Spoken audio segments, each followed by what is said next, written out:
Welcome, young G1s. I've been expecting you. I look forward to completing your training. In time, you will call me Master. Who's hosting this podcast? Palpatine's clone. Join with me this I week, should have seen that coming. Mr. T.L. Wolf So hard. and Mr. Short Bust Eric. Okay, I'm not going to do that for the rest of the podcast. Yeah, Jesus. Palpatine's close starts off. How are you guys doing? How's everyone doing? Something, dark side. If I did this for 2 hours, I would lose my voice. Well, come on. That was like the first Extra Life we ever did. It was if we got $100 in the first 3 hours, I would spend the remainder of the block talking like Meatwad from Aqua Teen Hunger Force. And guess what? Yeah, and guess what? It was either a Zero to Hero or Silent Hero. It was one of the two. Just like, well, here you go. Like it was like an hour and a half of that. One of our heroes. Yes, one of our many heroes. Yeah, man. I'll tell you what, man. It just ruined my voice. I'll tell you what. So, I mean, yeah, it was. So I had to talk about this for 2 hours, man. It's my motherfucker. Oh my god. Yeah, it's horrible. Happy self-isolation, folks. Day three for South Carolina. Day one I for don't even know what, because my work had shortened my hours already to like a day or two a week since like February. So it's just all blending together for me. yeah. Right. And I got the official word today that mine was closed. Like basically, like other than the Walmart and the grocery store, nothing's open in the mall. Except maybe the Tim's, but that's one of the many, many companies that are being shitbergs during this entire thing. Yeah, I want to say around here, just about everything is shut down. With, so like, with the exception of grocery stores, medical facilities, and other places we'll get to in the news. There's lots of I've tried to pick so many stories that weren't corona related, but I mean that is basically all the news right now is just corona this, corona that, borders are being shut down, non-essential stuff's being shut down mostly. The cases are rising, some people are getting better, some unfortunately are passing away from it. Vaccines are getting tested, but we'd have no concrete way of fighting this yet, other than just stop touching people, stop touching yourselves, stop touching. By the way, everything. I want to point something out, real quick here. Okay. They announced the NHL this season was canceled, right? Oh yeah. 12 days later, Canada's already testing vaccines. I don't even think it was days. Like, Corona's like, we're taking away hockey. Canada's like, oh yeah? Hey, we're taking it's like, we're going to find a vaccine. What was that? We're going to find a vaccine. You heard me. Apologize. Now say you're sorry. Yeah, I know my mall, at least the mall that I work right beside, is staying open with limited hours, even though the governor just said shut down shopping malls. Yeah. Right. Like, next couple days, it's got to be just shut down. Although they followed up part of it with like, we're not supposed to dine in, so you're not allowed to dine in, but the vendors can stay open for takeout or like South Carolina's the same way right now. How badly do people need Panda Express and fucking Arby's to stay open at this day? It's to get lazy. Let's face it. There's only so much you can, because when you look at, we're having problems getting stuff in our grocery store. Having those options open are fantastic. Sure. South Carolina's the same way now, where all dine-in is shut down. There's curbside carryout and delivery. Works for me because I'm an Uber Eats guy, so I can still work on the weekend. Yeah, all of our restaurants here has closed down for in store dining. It's basically, I think actually a few places have stopped actual drive-through. Like, just don't even bother going up to the drive-through to pick up. So basically, like for the next 2 weeks, if you didn't go get groceries, or if you're getting tired of cooking for yourself and you want someone to bring you food, fast food, Skip the Dishes, DoorDash. There's tons of delivery apps out there. Yeah, DoorDash, Uber Eats, Grubhub. And a lot of them are waiving delivery fees as well. Mm-hmm. Like I know Skip the Dishes. I guess it's all dependent on the restaurant too, because there's a couple of places here that says we're closing down, but our kitchen's open. If you want any food, order it on Skip the Dishes or through our online ordering, and we'll bring it to you somehow. Right. No, they're getting employees to do it. So essentially, that's exactly what's happening. Is like these places that aren't a part of these food programs, to give their employees hours, give them money. They're like, here, go. Go drive. Here's the food. Go take it to them. Here's the address. Yeah. So I'll give you guys like the chain of events that happened for me. It was basically I think Saturday afternoon they came and said, okay, starting Monday, the mall hours are going to be this. So we're opening an hour later and closing 2 hours earlier to try and limit the amount of people that are coming in. That's not going to work because like people are still coming in. And then like they told me your hours are getting cut, but the company will still pay you for the times that you are scheduled. Right. If that's a strong if, they close it down completely, they will pay you up until, like, if they have to continue on with this, they will pay you up until at least April 31st. At that point, you'll have to look at unemployment. I was like, right. Fair. I mean, that's more than most people do. Yeah, I thought I was going to be out of the loop because technically I'm considered part-time at that job, even though I get full-time hours. I'm part-time employee. So I did those. And then Monday they came and said, do not take cash or checks from anyone. They have to pay by card so that we avoid as little contact as possible. Well, the amount of old people that were mad. Wow. Oh, I'm sure. And then my boss completely forgot about that and took $10 cash, and I was like, "What the fuck?" He's like, "I forgot." I'm like, "You just it's the first day, you just can't shut your brain off to it." So I had to do paperwork for $11.50. I know, $11.50, and like my coworker's like, "Do I have to walk down the bank to guard you with this $11.50?" I'm like, "Technically, yes." And then yesterday it was more of the same. And then I got the word this morning and said, okay, our store's shutting down, but there is one that's farther away from you that we're going to keep open for minimum hours, minimum staff, and we're only going to let one customer in at a time. I was like, so he's like, can you come in for anything? I'm like, no, because it's too far away. Wife's working. He's like, what if I were to drive you? I'm like, still no, dude. Like, I'm not relying on that. And thank God I didn't, because like at first I was like, well, maybe I could just take the bus. The bus has now said we're reducing hours, and it's right at the tail end when the store is supposed to be closed. I said, they're shutting down at 6:30. We close at 6. That means I have no way home.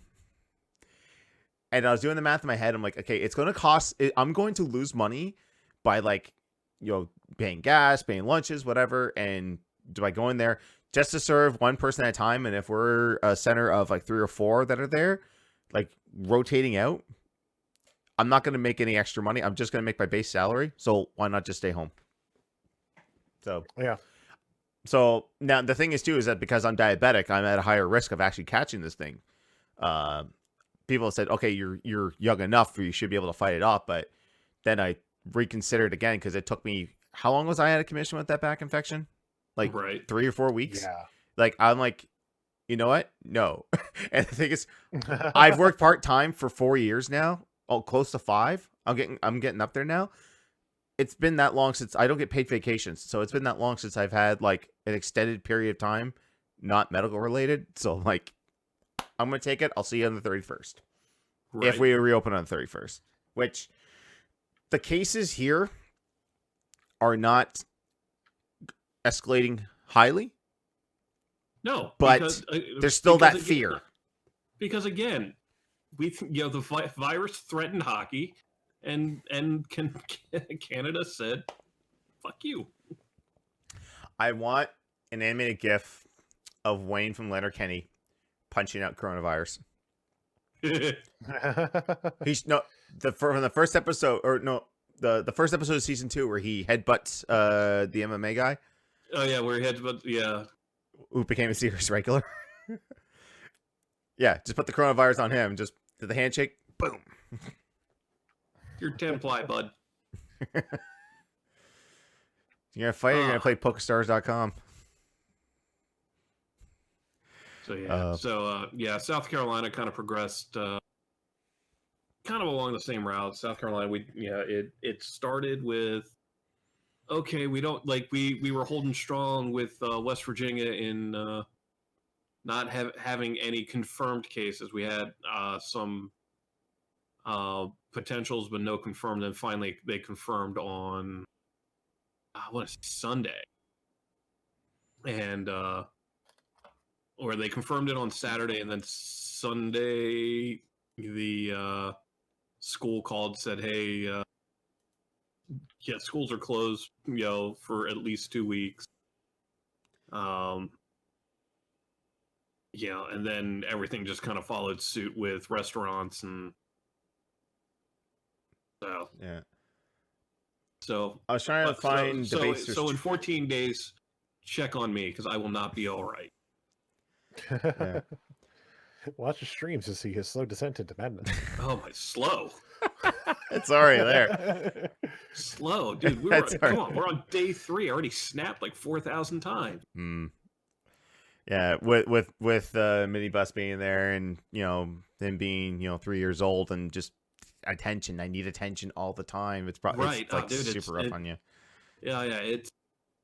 Well, it also didn't help that the last 2 days have been rainy, so I couldn't even take.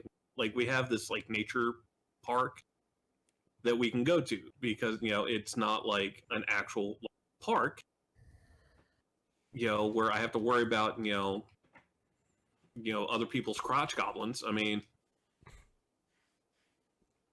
so today was like the first day I was able to get them out though, because so I think today was also, hey, I've been stuck in this house for 2 days. Yeah. Do something about it, fat man. Yeah, that might be me soon. Like sometime I'll just get out of the house. I'll go Pokemon hunting or something. Right. Take my cell phone out and just go walk around the blocks. Try to get the see everything shut down. By the way, I can tell you how many times I've seen Frozen 2 already. Oh right, that's on Disney Plus early. So is Rise of Skywalker, since we're talking Palpatine's clone. Oh, did it? Yeah, it should be on there. I think so. I haven't checked. Just if someone has Disney Plus, I'm loading it up right now. Hold on. Okay, fine. Yeah, that's not. That's a good thing. Like, do you guys? They're in, and I want to notice from people in chat as well. Do you guys have plans? Like, are you self quarantine or are you reduced hours? Do you have plans to like catch up on games or TV shows? Because I think right now would be the perfect opportunity when I'm not streaming to catch up on all the CW shows I've been putting off. Like, I stopped halfway through season 5 of Arrow. Supergirl, I don't think I'm gonna go back to because just couldn't get into it. Flash, I'm behind on like by 3 or 4 seasons. So is Legends. Like, I want to watch all the crossovers because I've technically not seen the Crisis on Infinite Earths from beginning to end. I've just been watching rando clips on like Instagram. No. So, by the way, going back to this whole Rise of Skywalker is not on. Oh no. Oh no, they haven't. Yeah, Rise of Skywalker. It just released digital. Yeah. But I would not be surprised if in the next week or so they throw it on there. Yeah, because it's coming out. I know it's coming out on Blu-ray at the end of the month, but I mean, with all non-essential stuff shutting down, I mean, the only place you're going to get your copy is Walmart. I started streaming Link's Awakening today, and hopefully I'll be more awake tomorrow to dude, you were more than like an hour and a half. You popped into the chat today. You were like, yeah, I don't know. I had a head cold the past few days. I think it started moving into my chest. I'm a lot better now, but this morning was just Corona. It's not Corona. No. Cue the music. I have a bit My of, Corona. I had a bit of a scratchy throat when I woke up this morning, but Corona. yeah, blame everything on there. I'm I'm just just saying, saying, if you just want to see an aisle at Walmart split, cough. Dumpster's asking, didn't I hear Frozen 2 isn't on Disney Plus in Canada? I think it's not, but then again, ExpressVPN. That's how I watched this week's movie. But I had to do a lot of fighting because for some reason my Fire Stick decides to not connect to my 5G.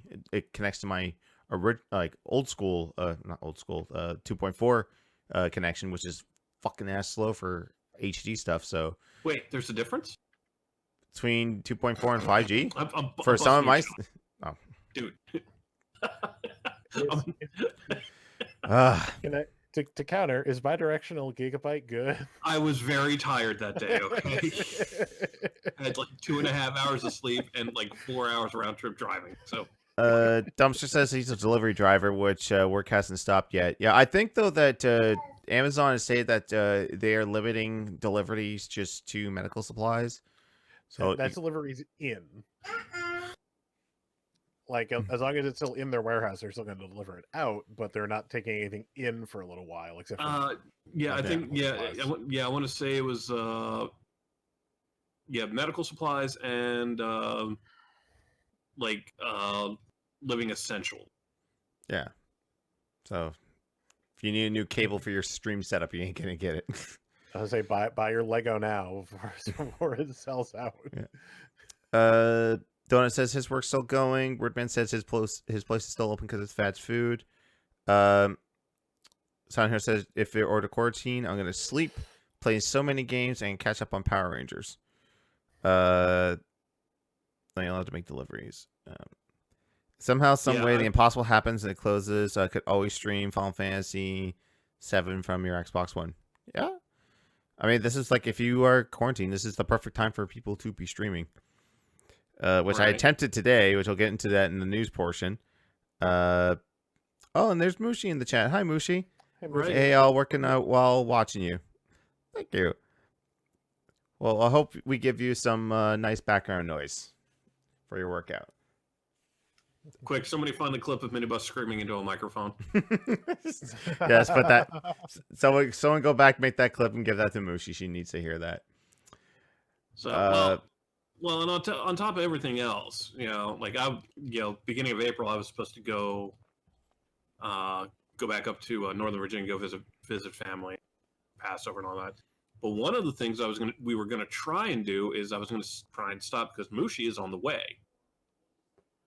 So we were gonna try and get together for like coffee or something like that, and then so Mushi, I'm not coming up. Sorry. Yeah, our convention we were supposed to go to next weekend obviously got canceled because there was a confirmed case in the province. They have now announced that they're moving that into end of May, so we're just gonna hold on our tickets, and I'm not gonna book a hotel just yet, but I'm gonna wait and see. But actually, this might give me an opportunity to pitch them my a stage show idea I had for going to do at conventions, because it's going to do it for a local one we had going on here, but that's since been canceled, not by Corona, but just at the event. The event creators moved. They're just moving it to a different city now. I mean, I probably could do it in that one, but I'm not guaranteed that. But I don't know. I'm pitching ideas.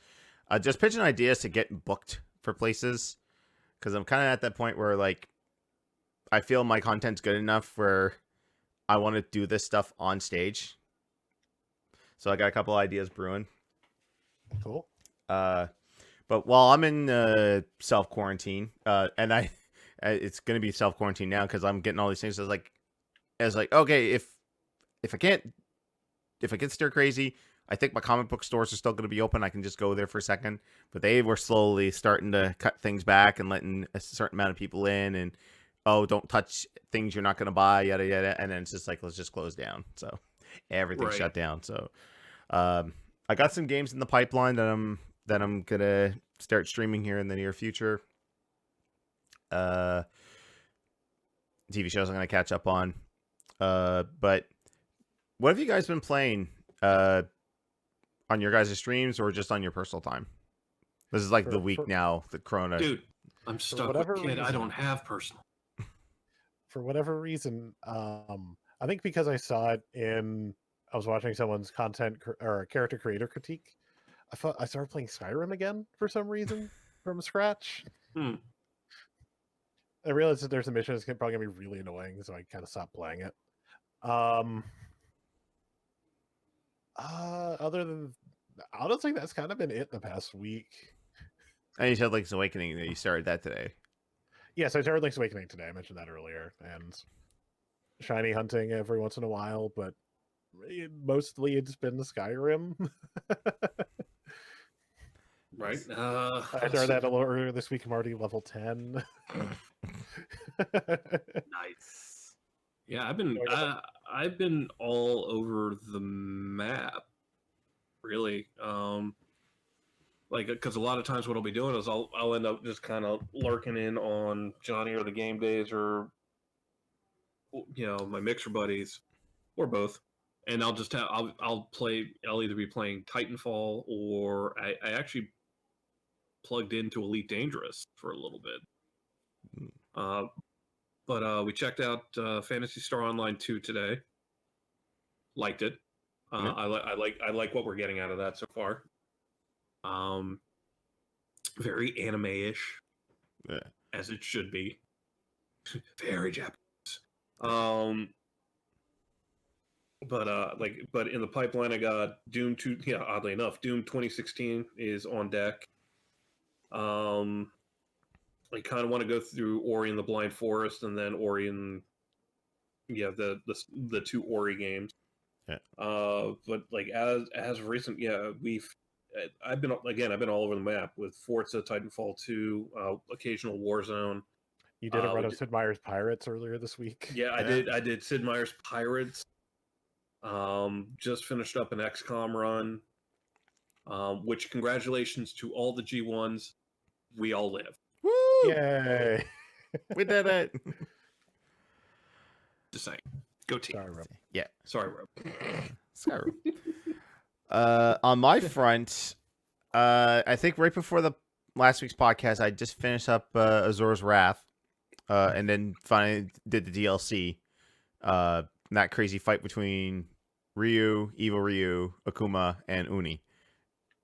Like, I love character action games. They're so entertaining. Like, and it's just like the story could be dumb as hell, but it's one of those games you just shut off your brain and just see if you can do cool combos or so stuff like Bayonetta, and Azor's Wrath, Devil May Cry. Love those types of games.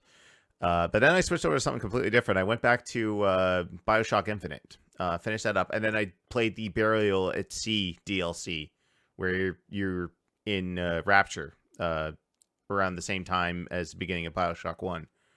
Holy crap, that like I remember people saying that they hated the first episode for being too short, and then like the episode 2 was just like half of a full game.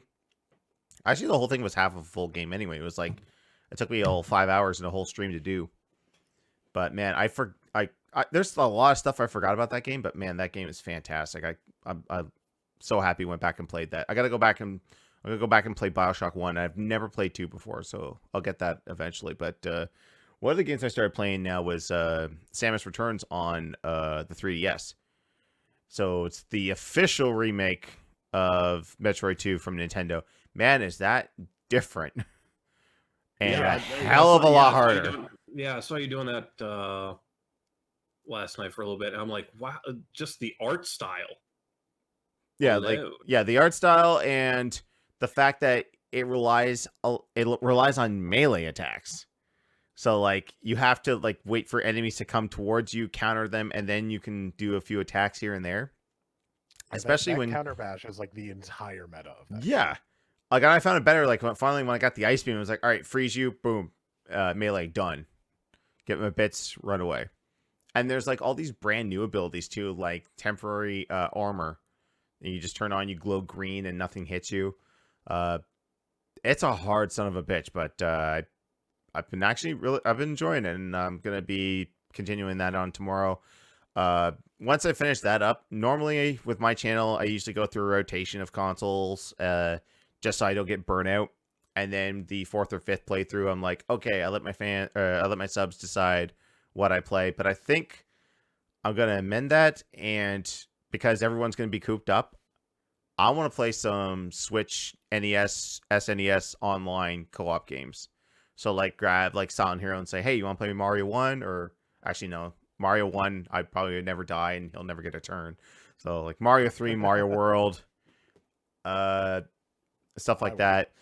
And Melly and I last Friday, date night, we went through the entirety of Kirby Superstar in one stream. Barely, because she started passing out halfway through, and I was just like, Melly.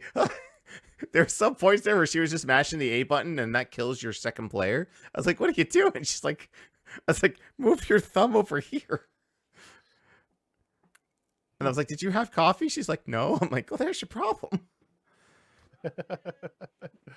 Oh, I'm getting it from the other room. She can hear us. It's not her. It's Palpatine's clone.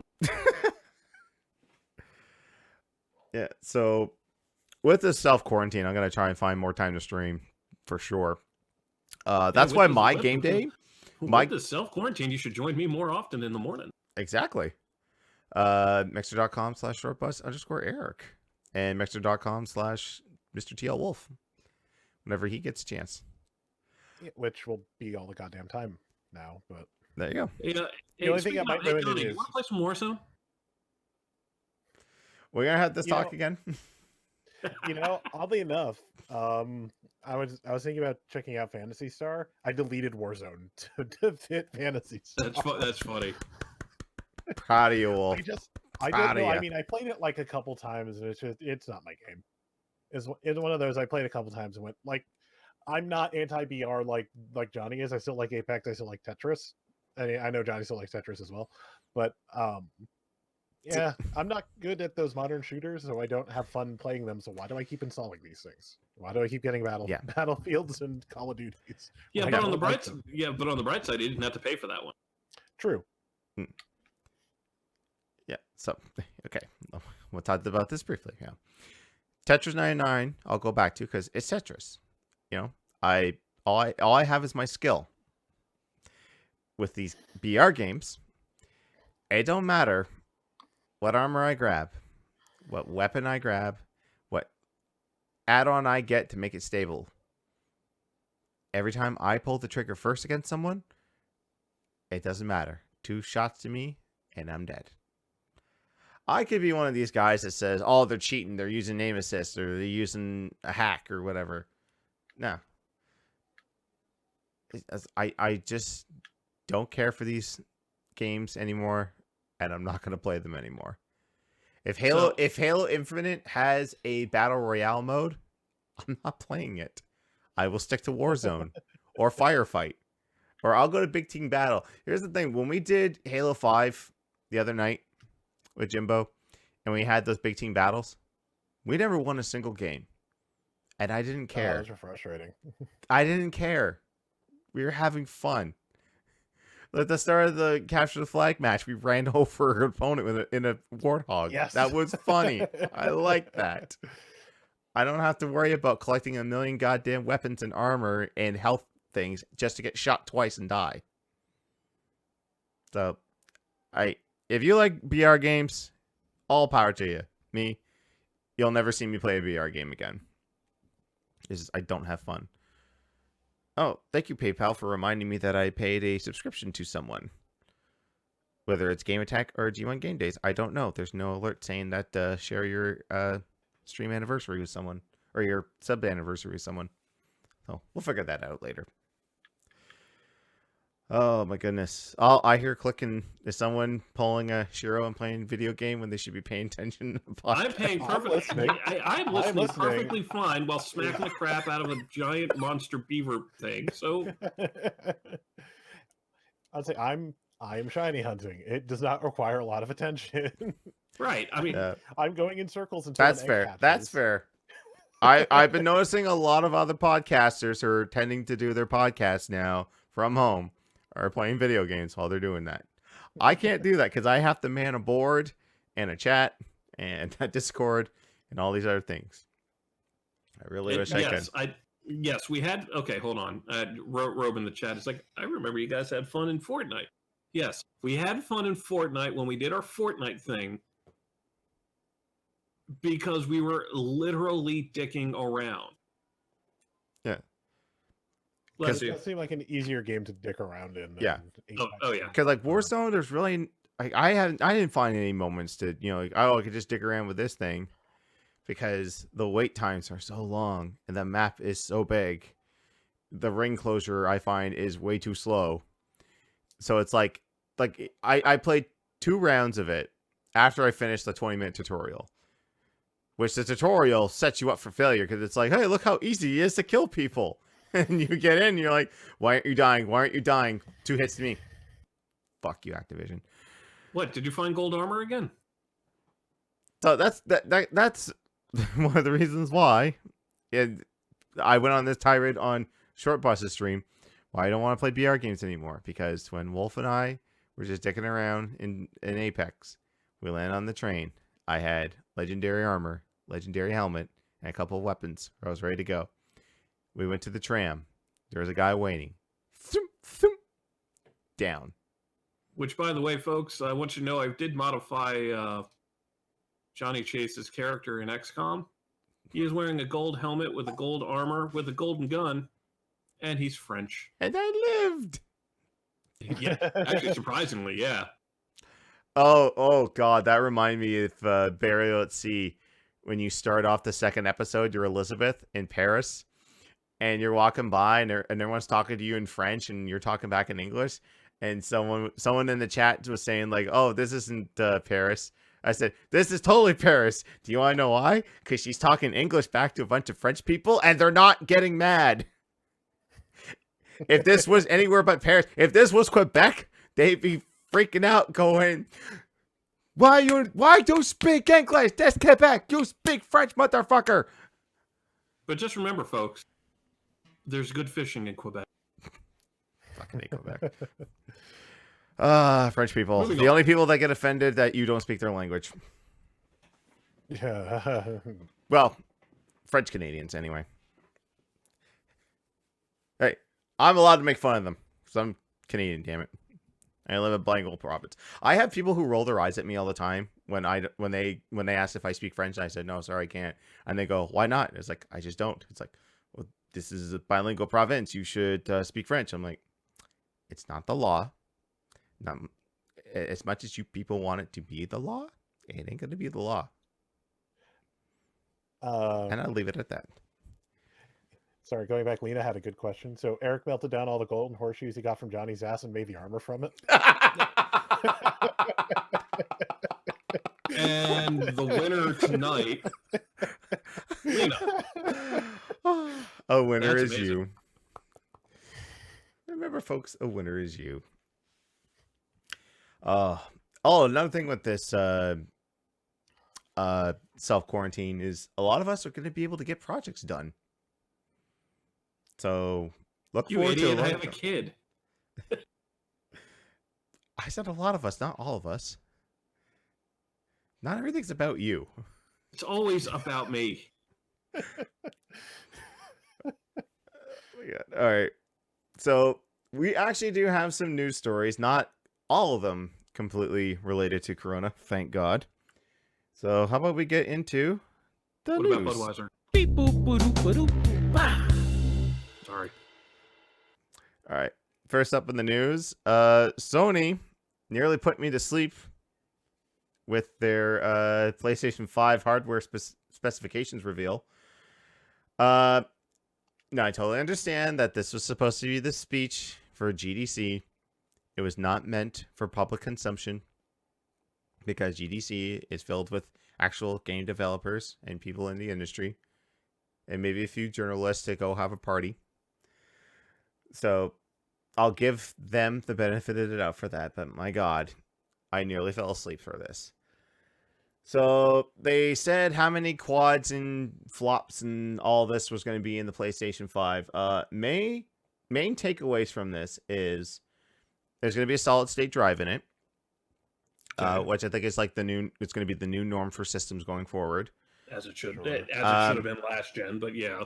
Now, I didn't get a whole lot of info on the Xbox Series X because they didn't really have an event. They just released a video Right. and then showed their stuff, which I didn't have enough time to get a news article on this, but I'm just going side-by-side comparison. So apparently the Xbox Series X is going to have, if you want to expand the memory, you have to buy like their own proprietary memory system.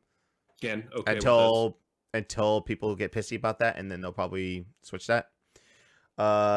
With PlayStation, they said though that there'll be an expandable spot in the system to put another solid state drive for like extra storage. Now they're saying though you should wait until the actual hardware is out. Don't go out and buy just a regular solid state drive because it's not going to be as powerful as the one that they're putting in right now. Right. Mm-hmm. The big kicker with this is they announced their backwards compatibility plans Yep. for PlayStation 4, I'm sorry. and that's it. And like major titles or something. The top 100 titles will be backwards compatible. I'm It's- sorry. I love, you know what? With as much crap, and we will agree, Microsoft did not handle this generation well. Off the open, I think we'll all agree on here that they did not present this generation as well as they probably could have. I will happily concede that at least from a sales point, PlayStation beat Microsoft. For sure. Absolutely. Okay, but you know what? This is the shit that blows my mind of how people are always like, PlayStation is better than Xbox. Really? I can play my entire Xbox library backwards compatible if I have the disc. You know, now as it was discussed during in the tweets, you know, they'll still probably have what, PS Now to go back on, it. Yeah. You know, and purchase it that way, but And that's the thing though, is that with PlayStation Now, unless something has changed, someone correct me in the chat if they have, but PlayStation 3 in that system is streamable only. You cannot physically download the game onto your system to play it. Yeah, It's software emulation through an internet connection, right. which can cause a significant amount of lag. I haven't tested this yet because I have a PlayStation TV, and I was talking with Fanboy Brian the other night when I rated his channel because he was asking me about if this is an okay time to start collecting for the Vita or PSP or whatnot, because he wanted to get into some games, and I said probably the best device you can get would be a PlayStation TV because you can get most Vita games on that, most PSP games on that. You can play PS1 games. And if you have a strong enough internet connection, you can remote play your PS4 through that. Give it a second here. I'm pulling up the side-by-side. Oh, yeah, there was a side-by-side that was released about the specs with the Xbox and the PS5. Yeah. Oh, apparently I said whatnot. Meanwhile, Tom in Virginia is freaking out. He's having an idiot. And he doesn't know why. All right, here we go. Cool. Yeah. All right. Yeah, I got the side-by-sides here. So let us continue. Okay. So I've got all the specs here. Like I mean, comparative to the Xbox Series X, it's going to be comparable as far as like memory, the onboard, like the solid state drive is going to be pretty much the same. I mean, the CPU is virtually the same. The only difference is the 5 has a 3.5 gigahertz. The Series X has a 3.8. Yeah, but it's the same. It's still an octa-core. Still an 8-core. And I believe it's actually the same.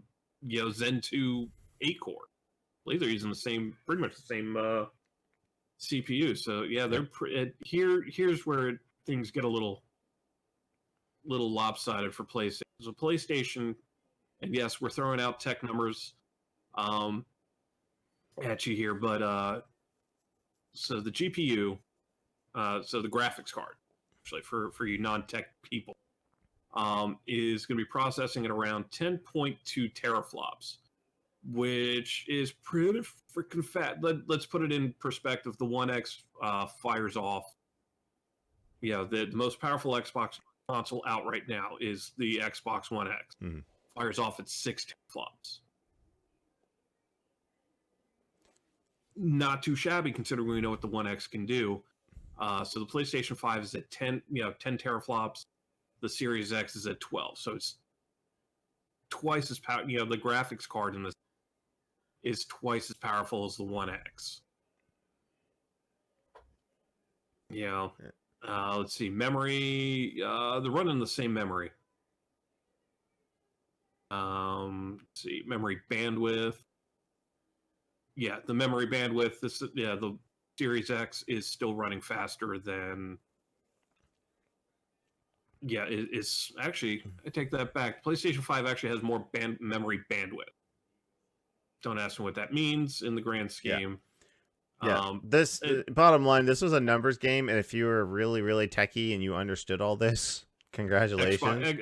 It's. I mean, I understand a good chunk of this. But the list I'm looking at also has the PS4. Just for comparison's sakes, the PS4 Pro and the One X. But yeah, I mean, just from a numbers game, while impressive compared to the PS4, the Series X is just like, from the numbers perspective, is smoking it across. It really is. So yeah, this was really the wrong thing for me to watch her, because like I wasn't understanding half of it. Like I like not into techie. I've shut most of my brain off that stuff. I'm like, can make video game good? Tell me. But this was not that type of stream or video for people like us. It was made for the really techie people there. Which Johnny and I are still trying to figure out what blast processing is, so this wasn't our video. Yeah. I mean, here's the exact definition of a teraflop. Specifically, a teraflop refers to the capacity of a processor to calculate 1 trillion floating point operation. So in other words, so think about that. 10 teraflop. That's 10 trillion floating points that it's processing. Wordman saying in the chat he'll be hunting for a PS4 and Pro instead. That's the thing too. Like, it's still wait and see for PS5 for me. Here's my sense on the Series X. I'm not getting it at launch. I'm waiting at least 2 years, because they have stated it'll be at least 2 years before you see any exclusive stuff built specifically for the Series X. Now, I say that because Microsoft has come out and said, at least for their first-party titles, and with CD Projekt Red, they have said Cyberpunk will honor this as well. If you buy a game for this current generation, and then you get to the Series X, and you want it the upgraded version for that particular system, you would not have to pay extra. You'll get the upgraded version. Which that is class. Yeah. Class. So that way... I think Microsoft has learned a lot from this current gen. Yeah. So remember when Microsoft and Burger King did that with all of their games, so you could play on the original or the 360? Oh yeah. Because nothing was so great. Yeah, nothing was greater than playing Sneak. I know, it was all about big bumping, man. Oddly enough, I don't even think I own those games. Let's try hunting those down. Will it make the Silent Hero? Will it make the WWE games not crash? No.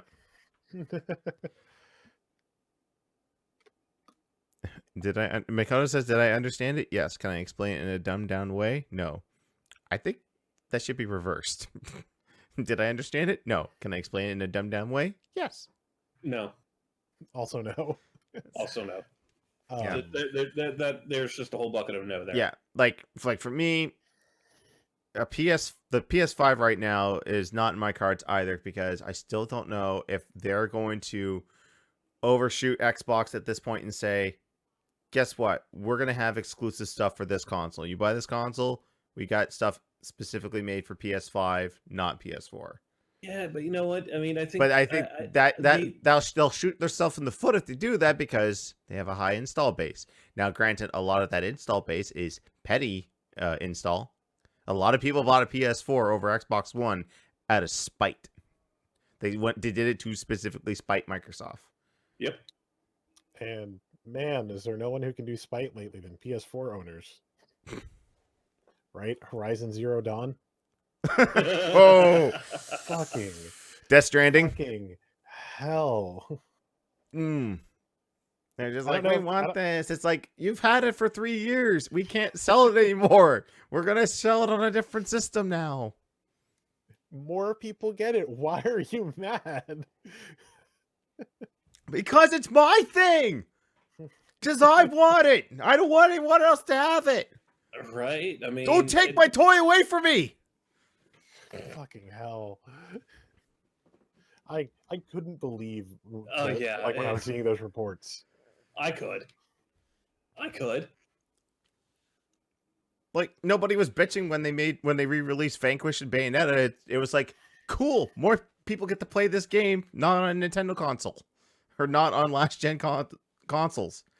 PlayStation will get an actually good version of Bayonetta now because the one on PS3 sucked. Because Sega and Platinum were like, we don't know how to develop for the PS3. Tons of load times. Go. Patch? Maybe? Right? Nah, it's. I mean, well, I'm surprised I didn't see anything when they were like, "Oh yeah, it's a timed release on for Final Fantasy VII Remake." Like, oh, it's a timed release, and then no, it's coming on PC. I'm like, you didn't see us Xbox kids just going, "Where's our shit?" No, that'd be Tom. Tom is like, oh, I guess I'll have to wait till a year to play it. You have a PS4, right? You have a PS4 Pro with a Spider-Man sticker on it. I don't think he's played Death Stranding yet, to be honest, because he was waiting to get a PS4 when Norman Reedus and the Funky Fetus with the Functional Penis came out. I don't think he's played it. So, Amazon Simulator?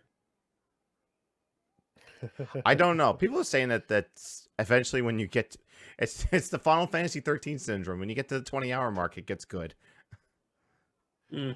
I cannot play that long for the game to get interesting. Nope.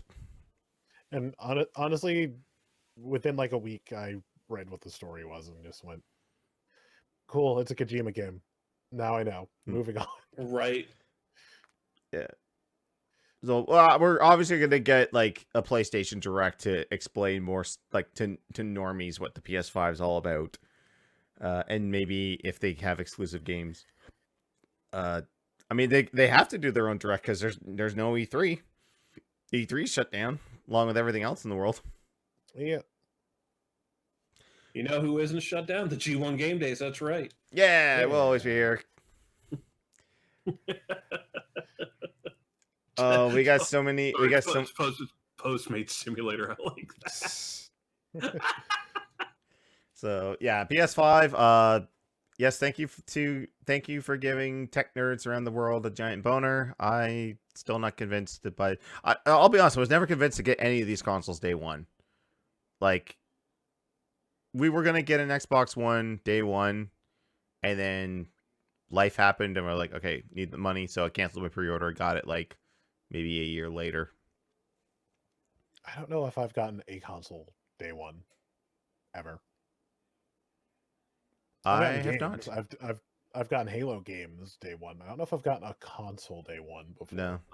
You know what? I got. I'm trying to think. Because oddly enough, Tom sold me my Xbox, but it wasn't day one. I did get the 360 day one. Oddly enough, I was one of the few who didn't get a red ring. Wow. Did not red ring it. I ended up. Now, what happened with that one is I ended up getting a 360 Slim because while I was out of town, my sister needed to use my apartment because they were fumigating hers.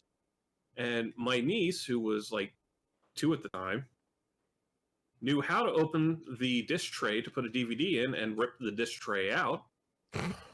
My sister then promptly deposited money in my account for me to buy a new one. So I figured, yeah, what the hell, get it? Yeah, so that was the only reason why I got rid of that. Mine never red ringed that way. I did trip over a charge cord. I mean, it's somehow hard enough to pull the actual USB port out. I didn't notice it first.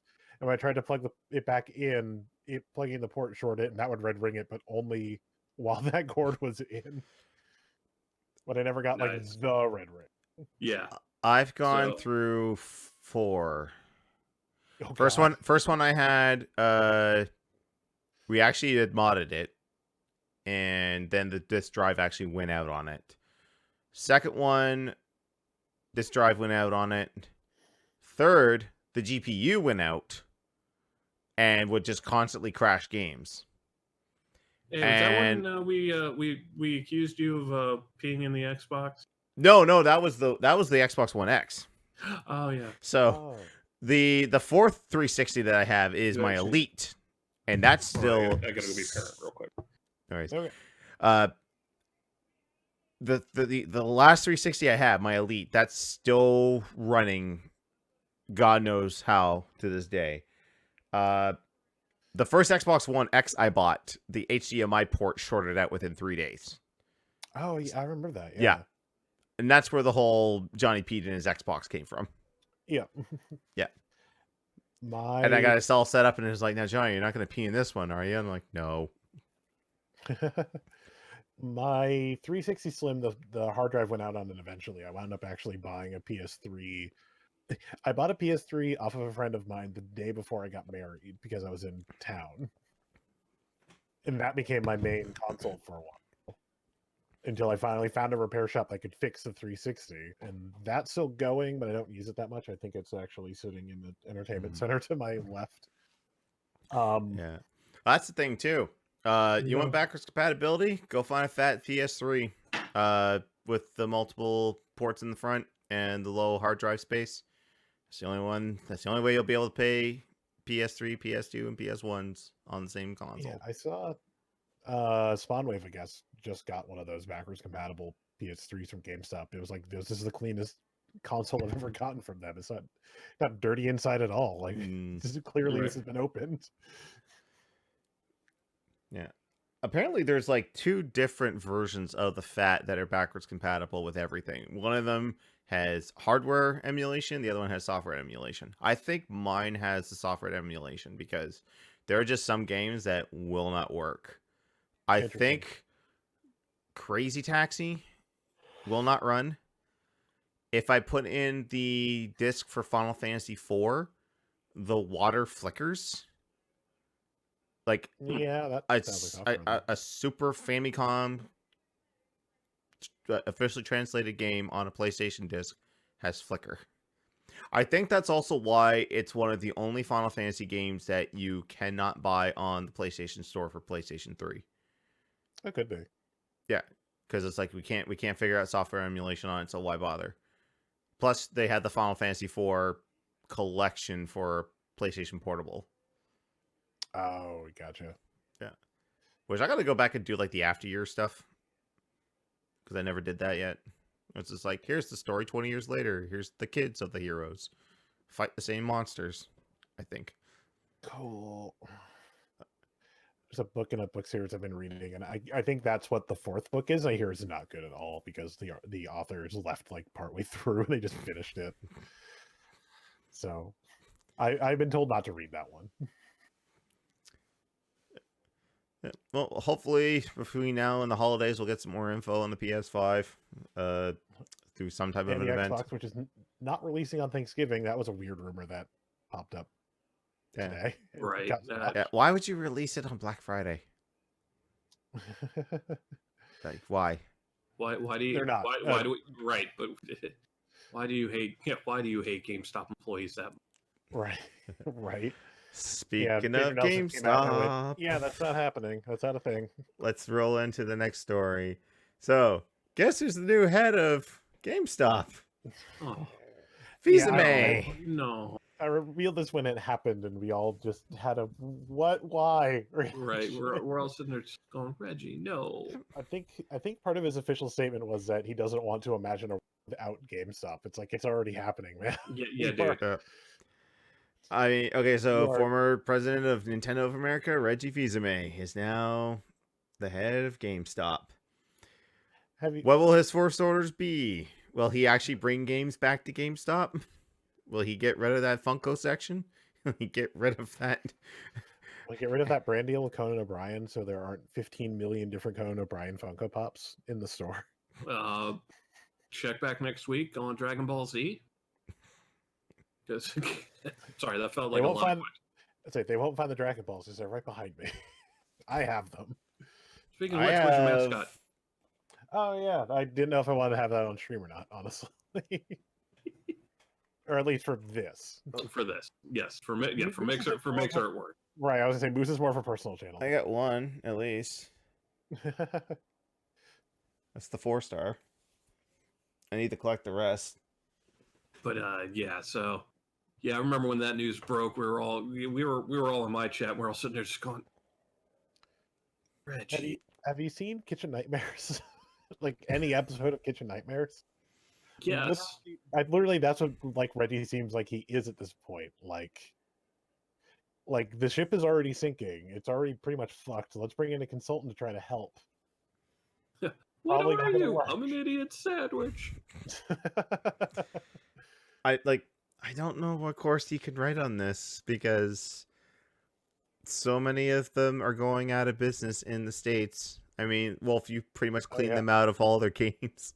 Yeah, seriously. And another one is closing, but it's up in my hometown, which is 100 miles away. And especially with everything that's going on, I can't really. Well, and that's the thing. Like, I had a couple guys who, I had gotten to know at GameStop. That actually, one of them was help.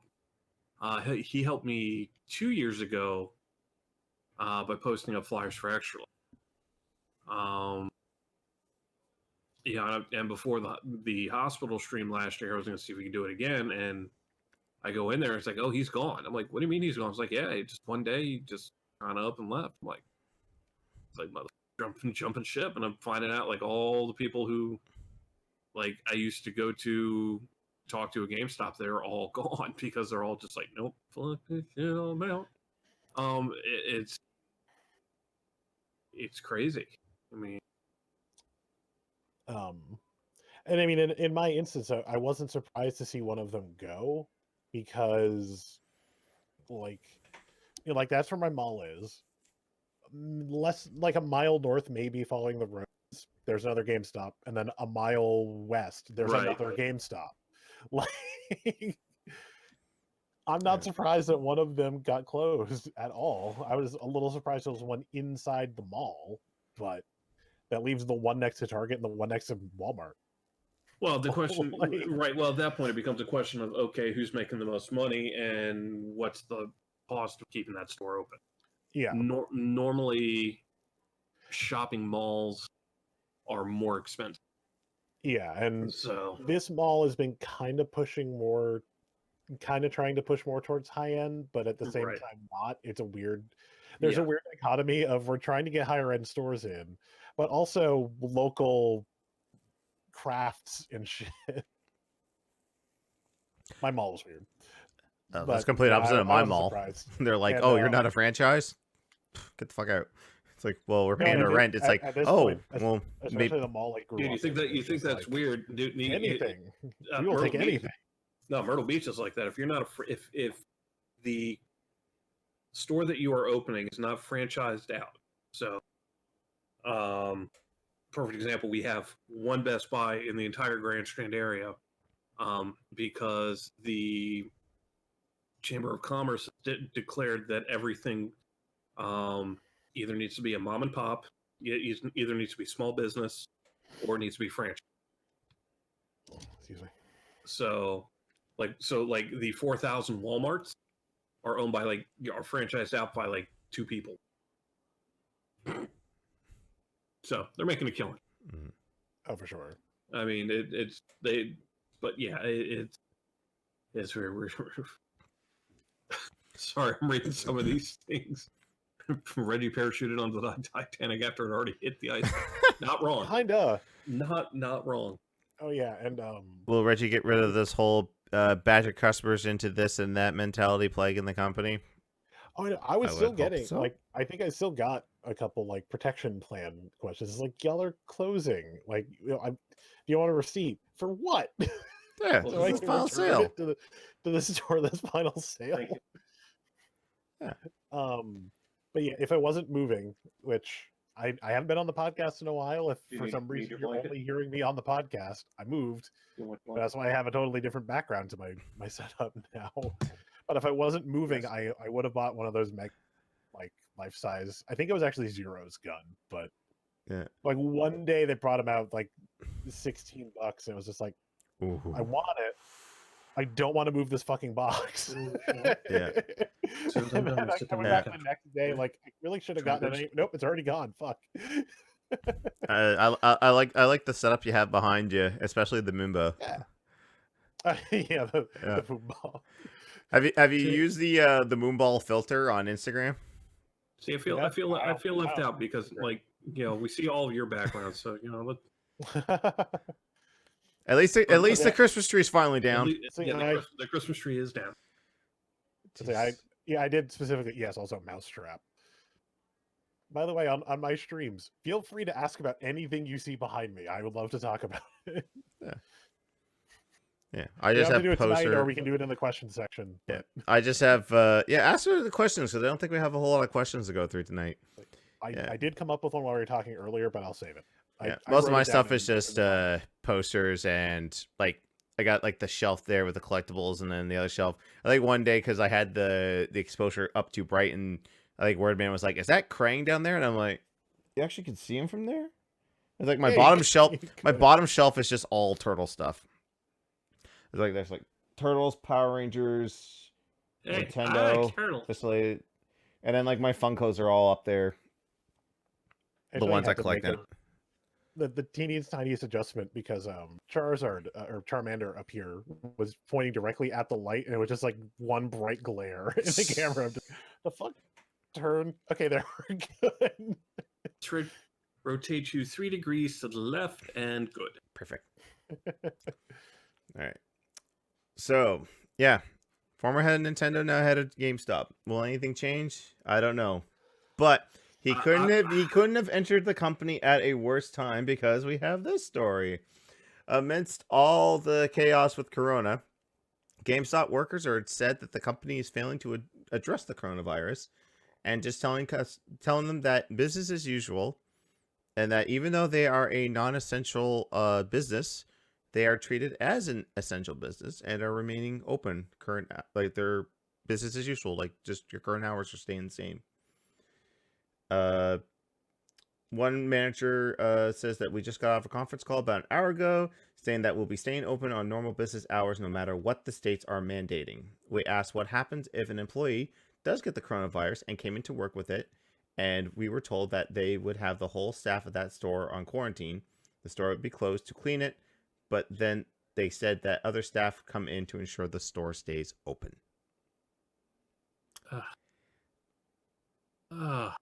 Like, can you mandate the stuff that my store did?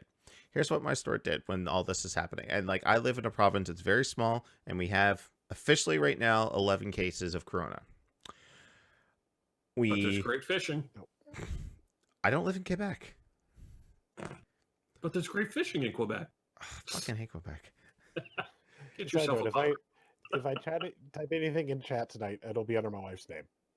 I just Okay. remembered I'm on the desktop and the desktop is signed into her name on Twitch. I'm not gonna try to switch it. So Yeah. So what we did is like the mall first reduced the hours, which in turn forced us to reduce hours.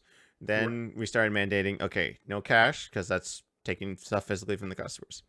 And also we were like, if an old biddy came in and she's like, I don't know how to open my email. It's like, okay, go here, go here, go here. Can you do it for me? No. Nope. Well, why not? I am not I've- touching your phone. yeah, it's like pre Fine. all this nonsense. I've refused to do it for a customer, but it's like I also literally watch the customer cough onto their phone. And I was like, you need to click this. Oh, that's another Oh, thing can you too. show me? It's like, You- no, you push here. You touch your phone that you just coughed on. That was the other thing. If you Gross came in fuck. coughing, snuffling, sneezing, out the door. Don't care what you have, you're gone. It's like we politely said, please, for this, for health and safety reasons, we must ask you to leave. If I wasn't being polite, I'd be like, get the fuck out, you're coughing. It's like, but I don't care, you're coughing, get out. Yeah, right. With everything going on, we can't take a risk. Yeah. It's like, get out. I gotta clean. Now I gotta go clean everything. Oh, that was another thing too. So I work for telecom. I think the first day of the reduced hours, we were mandated to remove all devices on display. Oof. That makes sense. Yeah. So when Right. people were like saying like, "Do you have this phone?" I'm like, "Yep." Or is it? I'm like, "You can't touch it. It's behind. It's in our safe. Safely put away, disinfected, and it's going to stay there until we reopen. And by then, you probably still won't be allowed to touch it." Sorry, I'm giggling at chat, Woody. Scary if coughing, double scary if wheezing. But... Yeah. Well played. Crawford. We're talking Pokemans, aren't we? Yes, we are. Yes, he absolutely spelled them as Pokemans. He made the same joke in my chat yesterday. One good-ish thing that GameStop is doing, and Johnny, that was the first link that I sent you earlier. Oh yeah. So They are releasing Doom Eternal tomorrow if you had pre-ordered it, and then they're going to release Animal Crossing on Friday, so it's not massive crowds trying to get both games at the same time. To try to mitigate the crowds, because and two majorly awaited games coming out at the same time, they're actually releasing Doom early, which makes sense. Right. oh, we gotta love these too. So I'm reading up on the rest of this. So, one manager told that a regional leader to press on with company's intense focus on trading tech items such as cell phones and tablets. He stated, "We're in the middle of this health crisis, and we get a task from a regional director telling us to throw a tech trade event." Another manager said the company has told staff not to turn away trades for any reason and to take advantage of increased traffic. What makes you think there's increased traffic? Right. Oh, schools are closed because of this. Oh, and people are telling us to practice social distancing. Where do we go? Oh, let's go to GameStop, where it's filled with probably the most filthy and disgusting people in the world. And tech trades, I could almost see the point if people need cash badly and are like, I need to trade in my Xbox and I need cash for this week, Right. or whatever. But like, why would you want to touch that from who fucking knows who? Right. I don't think there is enough blue gloves in the world that's going to make me want to do that. Sorry, I got a little distracted because many of us is over here talking. That's okay. Good Oh, conversation. speaking of the blue gloves, they're demanding standard trades and tech trades, so we're handling a lot of unknown goods.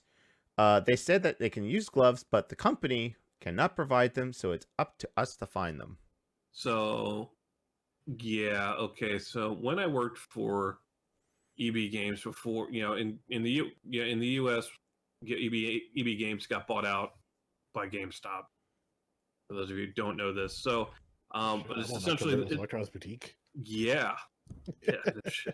Fuck, we're old. But yeah, like I thought they were shady when I was working for them before. Wow. Shady shit. Oh, there's like, I think there's some YouTubers that make a history out of airing GameStop's dirty laundry. I think there was at one point there when some guy said that he was working at a GameStop during the big Wii fiasco, like when the system first launched. And then they said like, oh, we got an email that said we're gonna get a new shipment of Wii's in tomorrow. And we're like, thank God. He's like, but there was an extra part of that email that said you are not to sell them. You're to save them for Black Friday. so that when Black Friday comes around, we will have more product to sell, and that will make the company more money. So he's like, I can't believe this. GameStop is telling us to actively lie to our customers. Mm-hmm. Jeez. Yeah.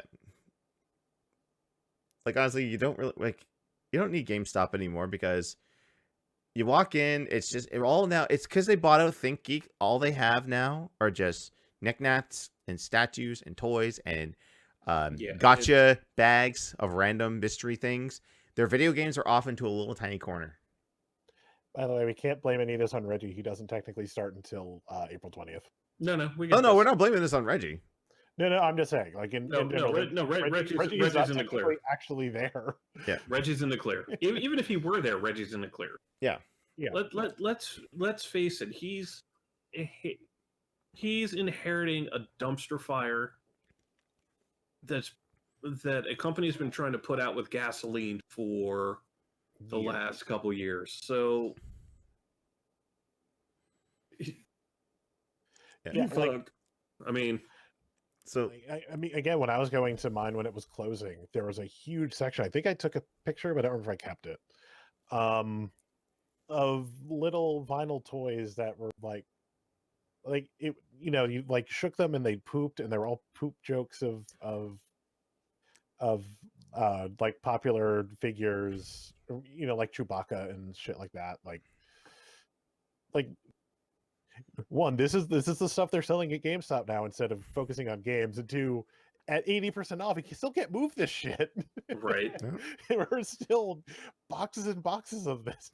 I mean, this might be old man yells at cloud situation for me, but when did the swirling pile of poop with the smiley face become popular? A couple of years ago. Many years ago.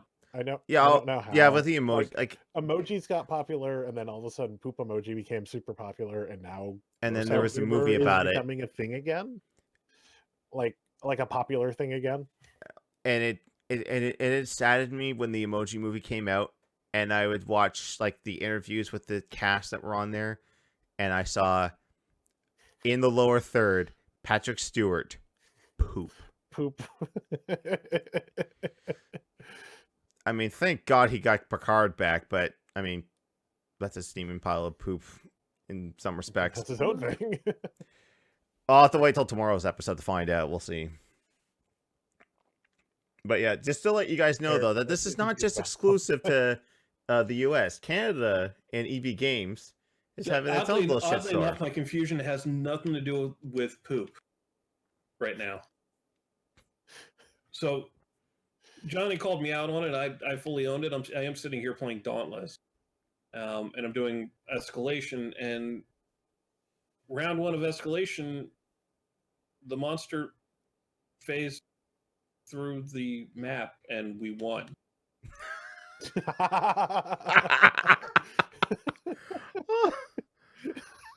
I love when that happens. I think that happened to me in Dead Space once.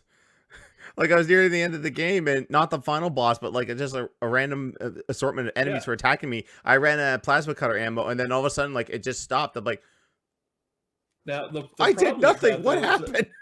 Right, and the problem is with that, though, is because this is a mode that's based on how much damage you do. We scored no point. Like, we scored no progression points because nobody did any damage. That's what that was. Poop. Let's face it. I got a 3-year-old. I'm no stranger. Moving on. Okay, moving on. Now, look, just to let you guys know that you guys in the States are not alone in this. EB Games is doing the same thing in Canada. Now, a lot of them approached news stations. Now, this is all in Toronto. So, like, Ontario is like the second highest amount of cases for corona. Toronto being the epicenter because it's the largest city, one of the largest cities in Canada, if not the largest city in Canada. Like, they're in a state of, like, this province is in a state of emergency. Like, the government has said all non-essential services should be shut down at least until April 5th. But they're told to report to the office despite warnings to social distancing. And there's no other and they're not getting any back pay or anything like that. So some employees are like, I have bills to pay, so I can't afford to take the unpaid leave, so I'm gonna be forced to go back to work in a few days. They were still gonna go ahead with the midnight launch of Doom Eternal and Animal Crossing, but they've since canceled that, thank God. Yeah, my local record store basically said, look, we're an online store, I think starting like last week until next week or week after. Right. If you pre-ordered one of these games, order it again. Just let us know in the comments that you had done an in-store order. We will refund that, and we will try to get that sent out to you by, we'll try to get it to you by Friday, because you should be getting them Thursday.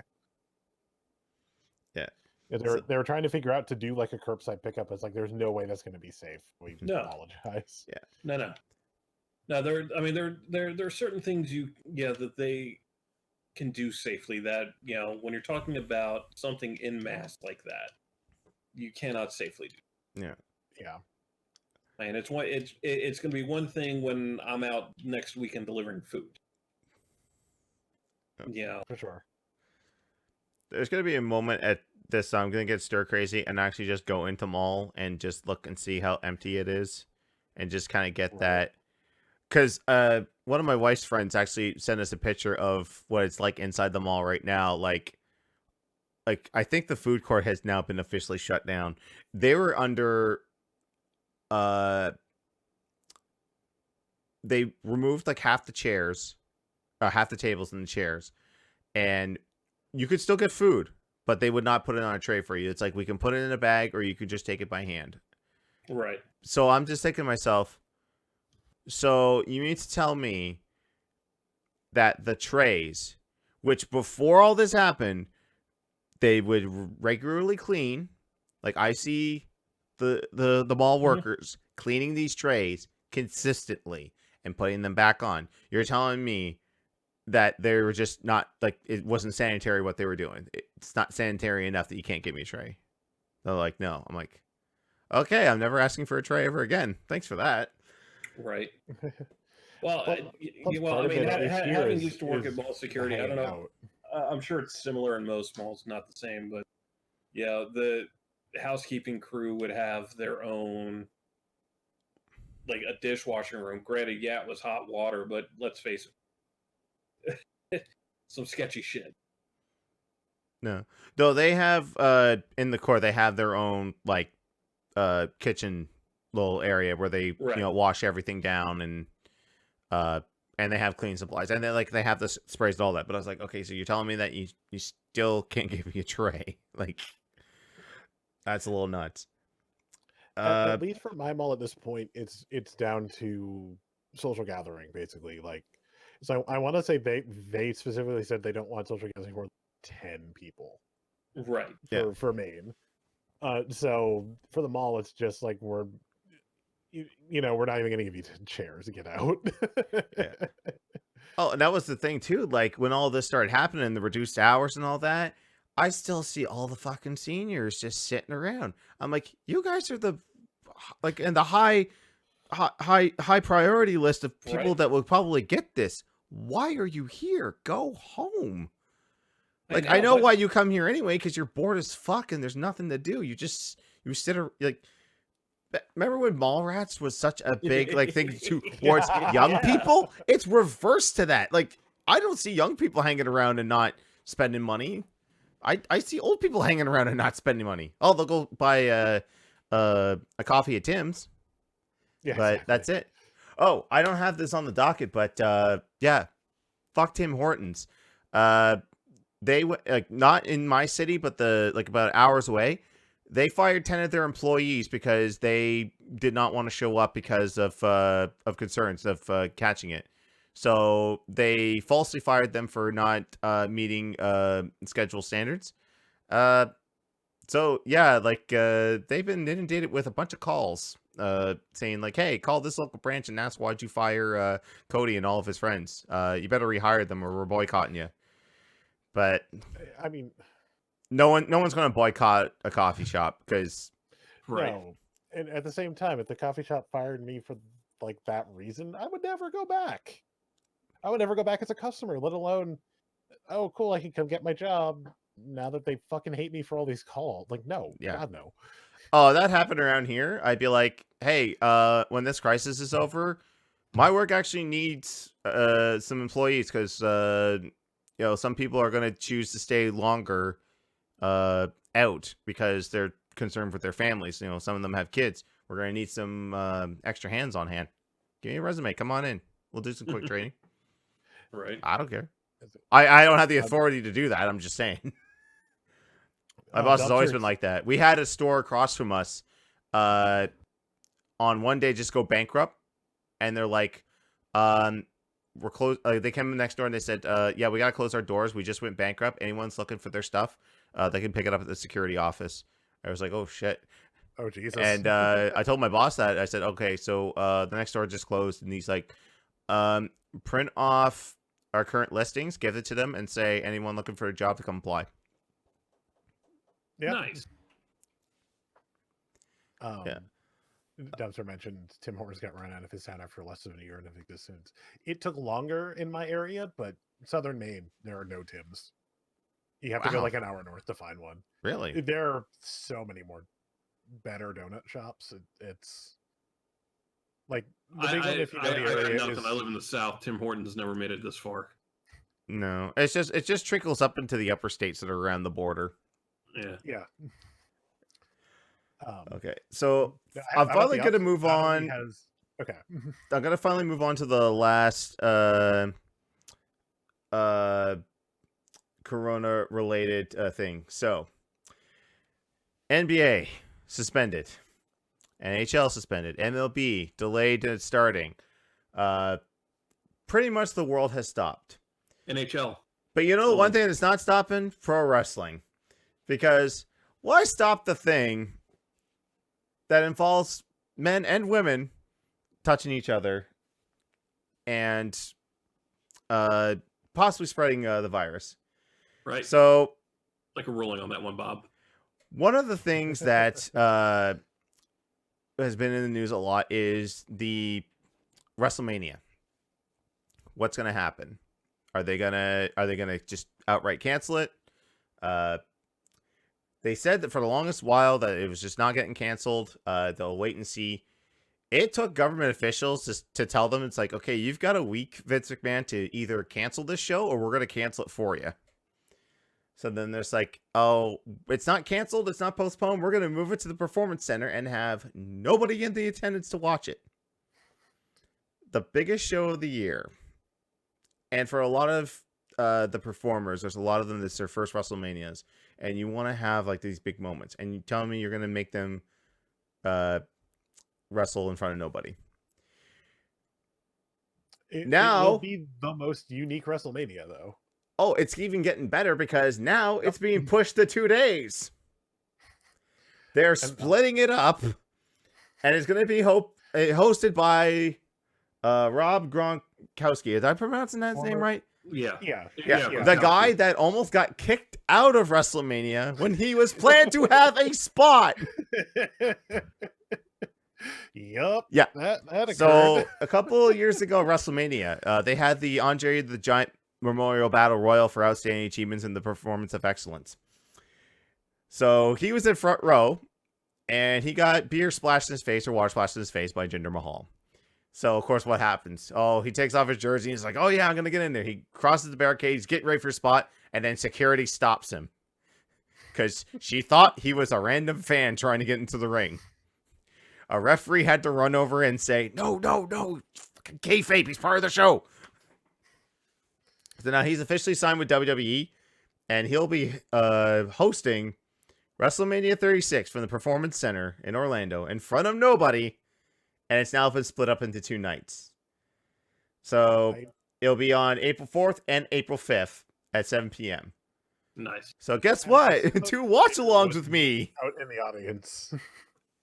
So you guys got, like, can me and someone else just like be in the audience and just watch WrestleMania? Can you not fill it up with your Performance Center trainees? The people that aren't even on TV yet? Right. Hell, even people who, even the performers who aren't going to be at, performing at WrestleMania. Something. Bring in the people that were supposed to do all these indie shows the weekend of. I mean, let's be honest, and because y'all know me, I don't follow wrestling at all.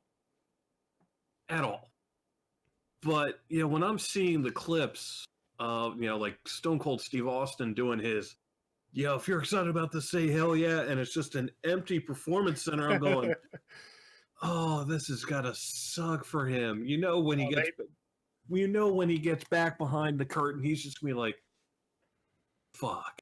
Oh no, they played that bit for laughs because he did it again, and then like one of the announcers by himself. Yeah. Speaking of, by the end of that segment, that announcer got kicked in the dick twice because Austin couldn't get his foot high enough to do the gut kick for the stunner. I mean, it was just, when it's silent enough that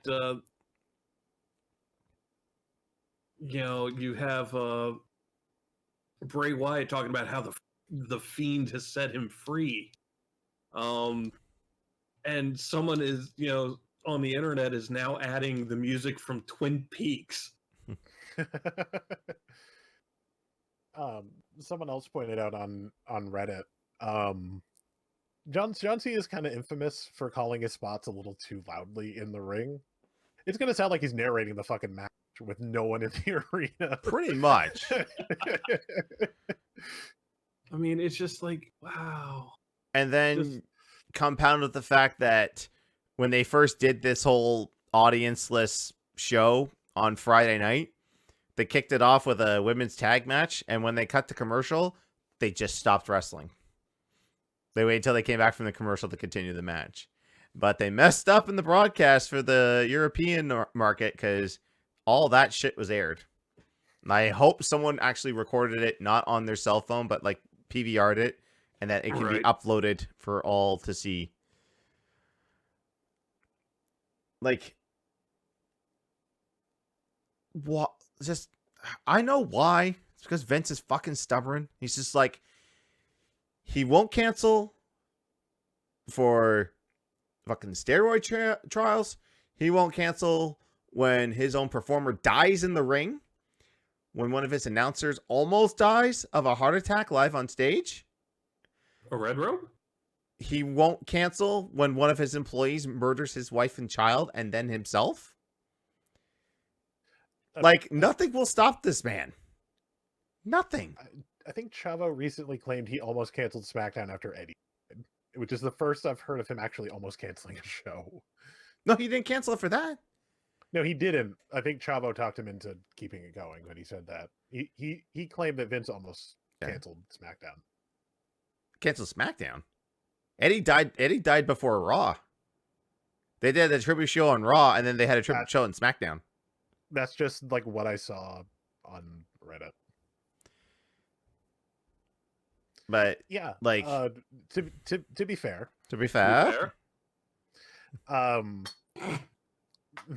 they didn't know Benoit did it initially, and they did cancel the planned Raw, but they still ran a show, even if it was just a tribute show. Yeah, they just showed old WCW matches, and then when they found out the truth, Tuesday night on ECW, he's just like, we'll never mention Chris Benoit ever again.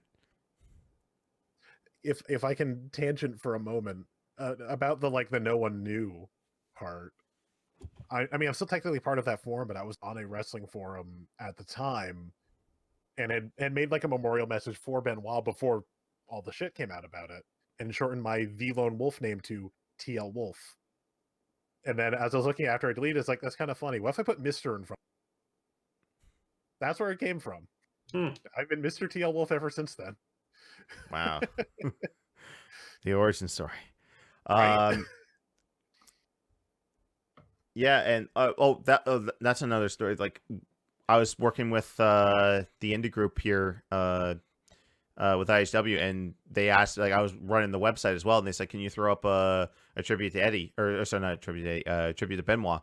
I said, "Yeah, sure, throw it up there." And then the next day, like before ECW aired, I didn't even know about this. I was at work, and he's like, "Can you log in the website from here?" I said, "I think so. Why?" He's like, "Take down, read the message board." So I was like, "Oh," and I just took that shit down. This is like, Chris who? Oh, you mean Stevie Richards? My opponent was a hardcore Holly. I remember in WrestleMania 20 when Eddie Guerrero and hardcore Holly hugged in the middle of the ring. Yeah. Yeah. So like, and another thing, like AEW just wrapped for the night. They had two big surprises, and they wrestled in front of a no crowd as well. Like their big storyline of who's running the Dark Order, and it turns out it's Luke Harper. Because everyone's like, oh, why can't it be Matt Hardy? And then Matt Hardy just ends up showing up anyway. It's like, to do that without a crowd and not get that massive pop for that premiere. How do you imagine that's going to feel to people that like they're going to compete at their first WrestleMania, or they're going to win their title against the evil heel, and there's nobody there? Just postpone it until it's safe for everyone. Like people will remember. That's great. That's crazy talk. Yeah, I think tonight's Dynamite was supposed to be in Rochester, so it would have been an even bigger deal because that's Brody Lee's hometown. So, fuck. Yeah. Yeah. So, yeah, that was like actually breaking before we started the podcast. I was like, wow, they're gonna split it up into 2 nights. I kind of have to because they canceled the Hall of Fame and they canceled the Takeover. Yeah. I think there are rumors they might try to get the Hall of Fame around SummerSlam, but at this point, it's just rumors. Yeah. I think it was secondhand from Davey Boy's daughter. Yeah. Yeah. Georgia said that they're going to try again in the summertime. She's like, well, that kind of fits because one of my dad's greatest moments was SummerSlam. He won the title at Wembley Stadium from Bret Hart. Even though Bret's like, oh man, he almost fucked that up. I had to carry him the whole match. But that's Bret. That's Bret. Okay. So I got one more news story before we move on to the next segment. And surprisingly enough, it's not Corona related. Older story, but I thought it deemed talking about. So there have been 2 new in the streamer world announcement videos, because those are all the rage.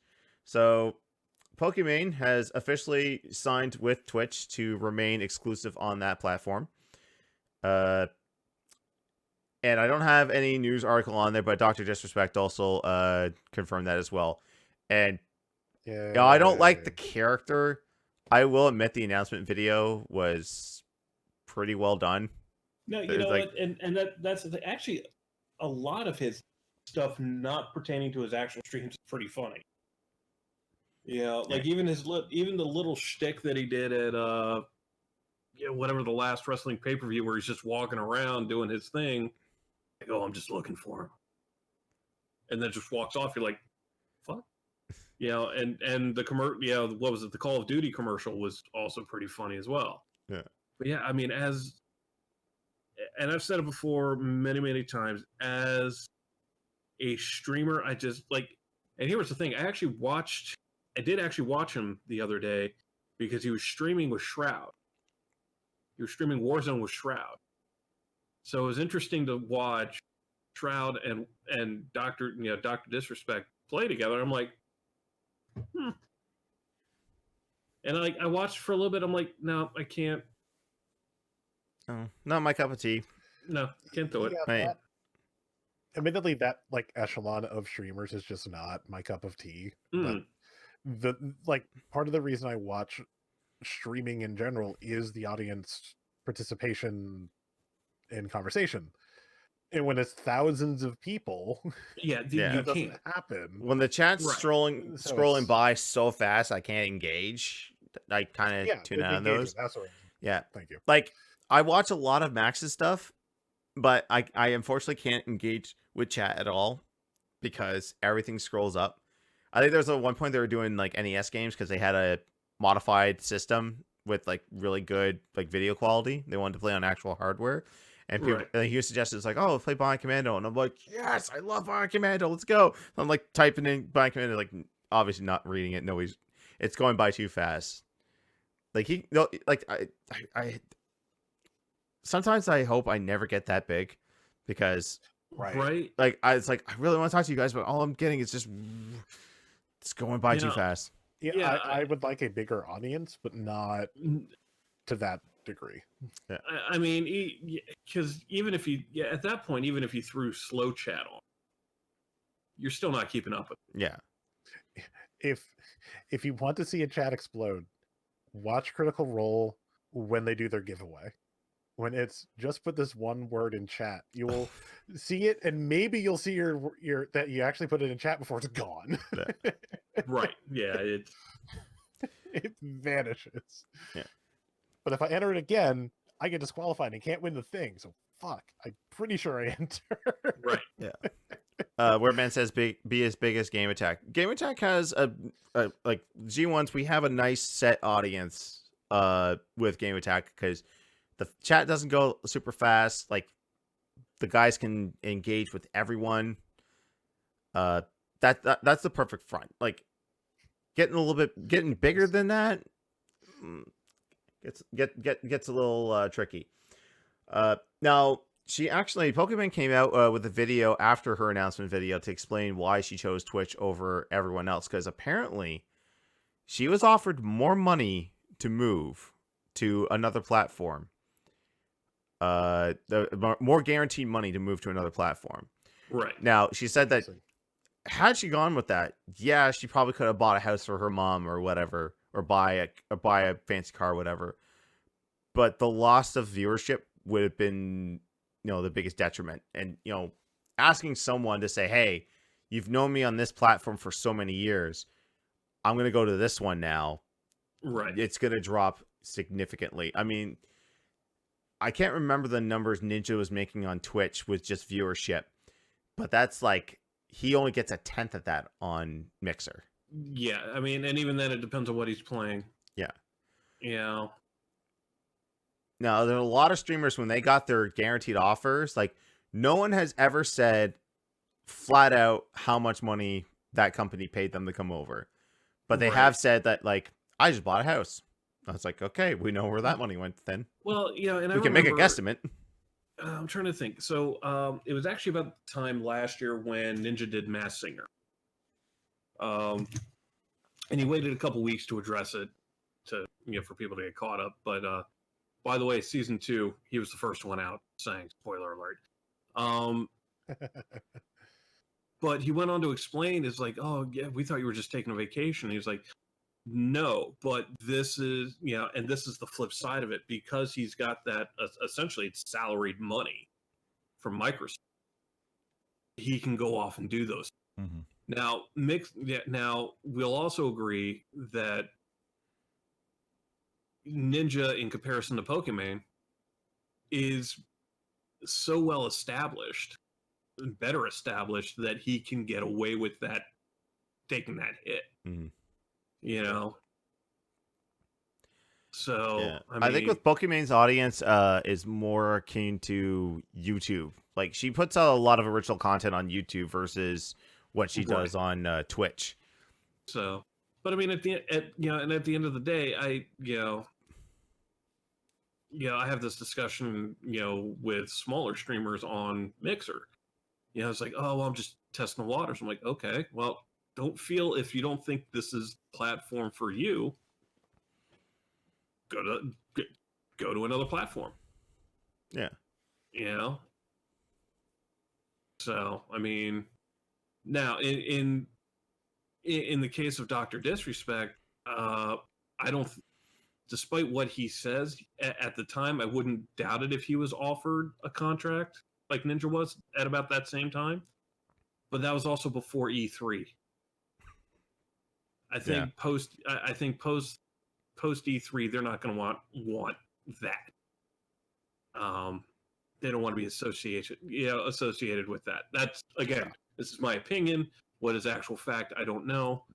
But I think enough time has gone by where the E3 thing has just kind of blown over. Yeah, I was gonna say, with time, maybe he'll get another offer someday, but I have no doubt that a streaming platform other than Twitch maybe approached him and said, we'll give you this to move over. And then he went to Twitch and be like, hey, here's what they're offering. Right. Can you guys Bump it do up. anything? I don't want to leave, Yeah, but I mean, make me a counteroffer. Fat Fat Man saying, look at this guy's toast. He moved to Facebook for obscene amount of money. I think what I was reading about like these moves that was the name that was thrown around. He's like, hey, I went to Facebook and I have a house now.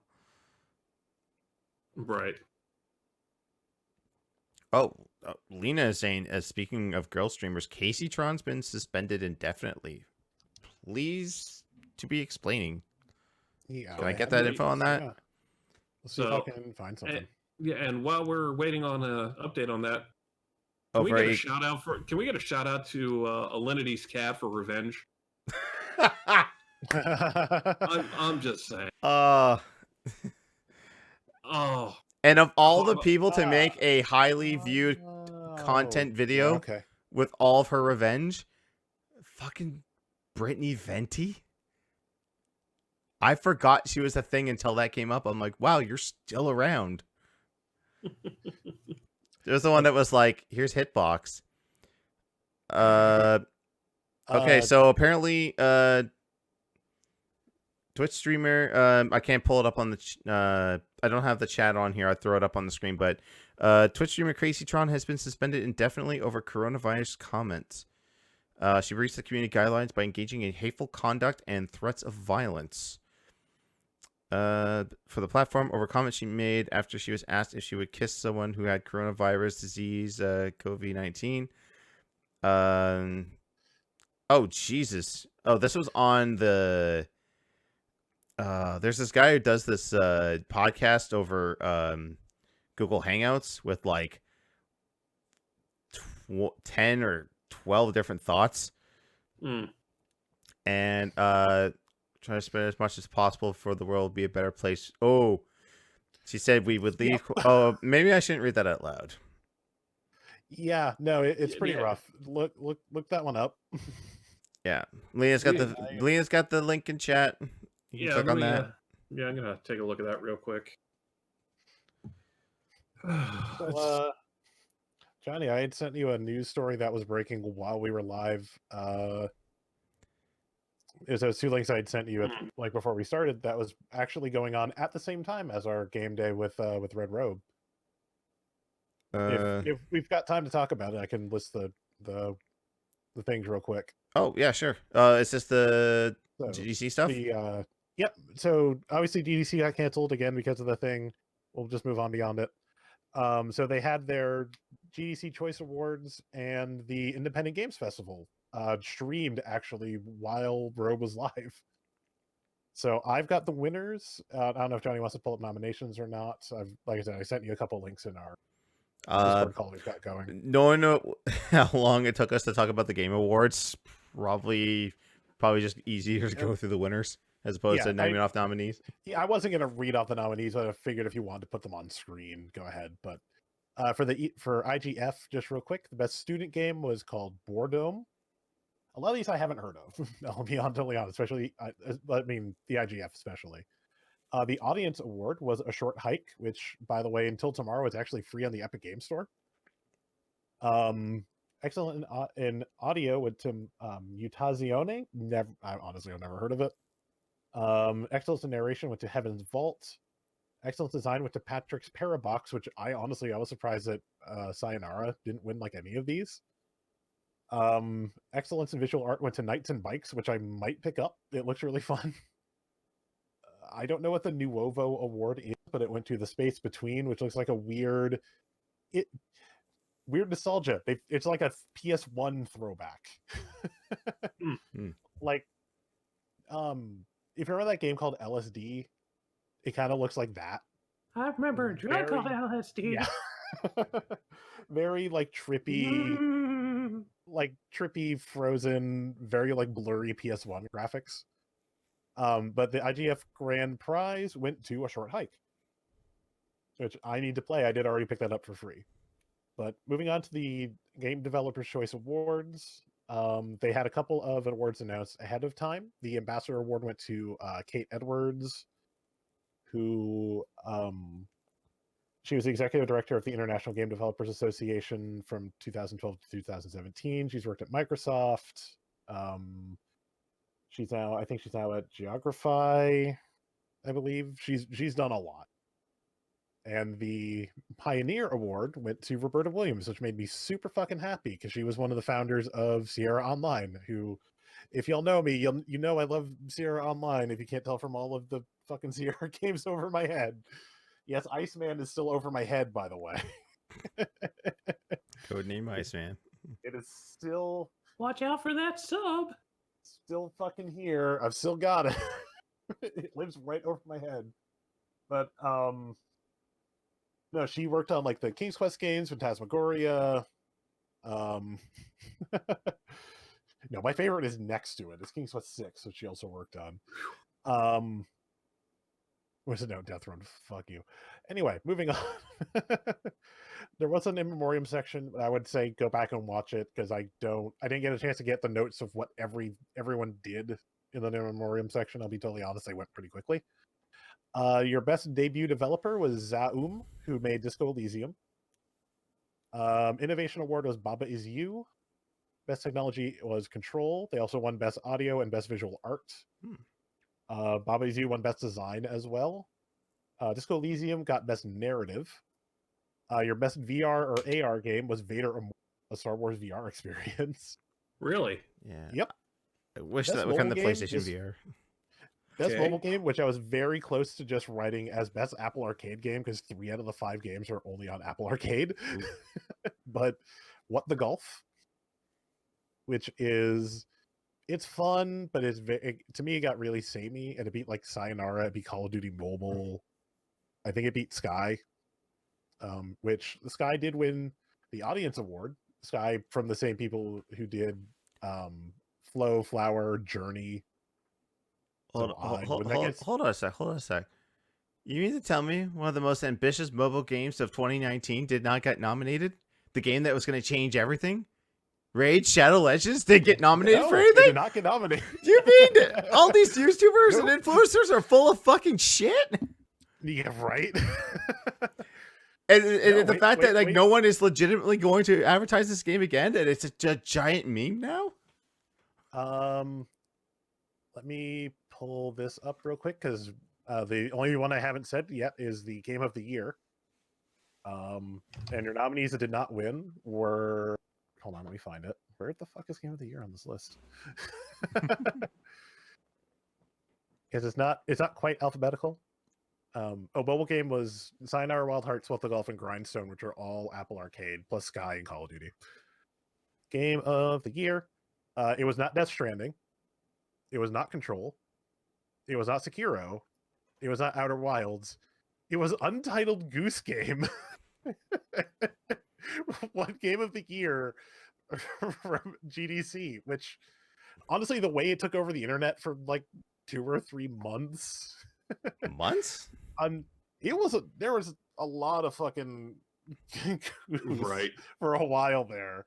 So I'm Great. not surprised, but it's still fucking hilarious to me that was GDC's Game of the Year. A 2-hour game where you play a goose. Beat out It's everything. really fun though. It is really fun. Yeah. But yeah, it beat out Sekiro. It beat out Death Stranding. We've got honks in chat now. Yeah, that's that. The whole stream was only like an hour and a half. It was actually kind of nice for an award show because it was just pre-recorded segment. Here's the nominees. Here's the winner. Pre-recorded speech, and I think they only had 1 speech per studio. So I think like Control won. It was the same speech 3 times. But yeah, both those award shows like an hour and a half. It was really nice actually. Yeah. And it was literally just for GDC. It was I can't remember the woman's name, but it was just like her at her house, like with her dog, and I think at one point she had her lizard. And then for IGF, it was a guy at their studio, but they filmed it like it was on a VCR camcorder. So it was just lo-fi as fuck. Nice. Mm. I like how people are getting creative with Yeah. like, because like I see a lot of artists like just streaming on Facebook and just be like, hey, I'll play some songs for you live over Facebook. How about that? Right. Yeah, Dropkick Murphys had their St. Patrick's Day concert. They just streamed it. I mean, it's again, you don't. In the case of those guys, yeah, you do what you do to appease the fan base. My mom is freaking out right now because you called all, me and my sister and my brothers called me. She's like, "How you guys doing?" I was like, "Well, we're tight, but my wife is still working full time. She's she's medical. Yeah, I mean Yeah. that's my wife is too. Yeah, so my wife is that's fine. working full time and or overtime. Because I do food delivery, I'm okay. I am going to be losing money because I'm not going to be doing rideshare. Just food delivery aspect of it. So we're good. My sister is salary administrator for the Jewish Community Center in Northern Virginia. My brother, on the other hand, is a musician. He makes his living going to bars. And and in Key West, which is probably one of the most expensive areas in Florida, if not the most expensive area in Florida. They got enough for this month, and about halfway through next month, and a couple of the places that he's played has already said, "Listen, because we've already booked you out, we're going to pay you full price for the gig. But after that book, after our books end, where our booking ends, that's it." So so there are a couple bars being really cool about it, but they're freaking out because all these small musicians aren't who make their living doing this are screwed. So I mean, it's a thing. So Right. that's why life where I see self-isolation, and then you see the meme from Avengers Endgame where it's the Hulk going, "I was made for this." Because we were. I was like, I was made for this. Pretty much. So yeah. Well, hopefully in 2 weeks' time when we come back for another podcast, we'll have less coronavirus. Yeah. If you talk people about say COVID I now. isolate it instead of going to the fucking beaches in Florida. Myrtle Beach actually started not arresting people, but kind of running them off. Like, no, you. Yeah. So, like, if they were just walking the beach, it was one thing. But people who were like coming in, laying down towels, shit like that, they were like, nope. I mean, once they announced that the schools were closing, but then we didn't get any word on the malls, I was like, you should get a gun. It's like, hey, we're hanging out at the mall. You just keep on walking. Move along. Move along. Alrighty, well, that was the news. That was a lot of news. We had a lot of news. Actually, there's a lot of extra stuff we added on there too, but True. Yeah. Time for happier segments. It's that time of the podcast where we see if Hollywood can replicate what was done on your video game concert onto the big screen. It's video games, the movie, the game, the review.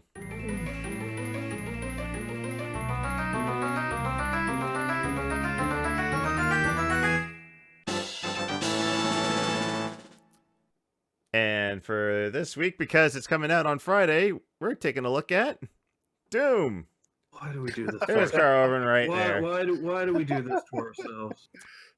We're masochists for pain. So I don't have a cool Doom background. Oh my god, dude, we timed this perfectly. Look at it.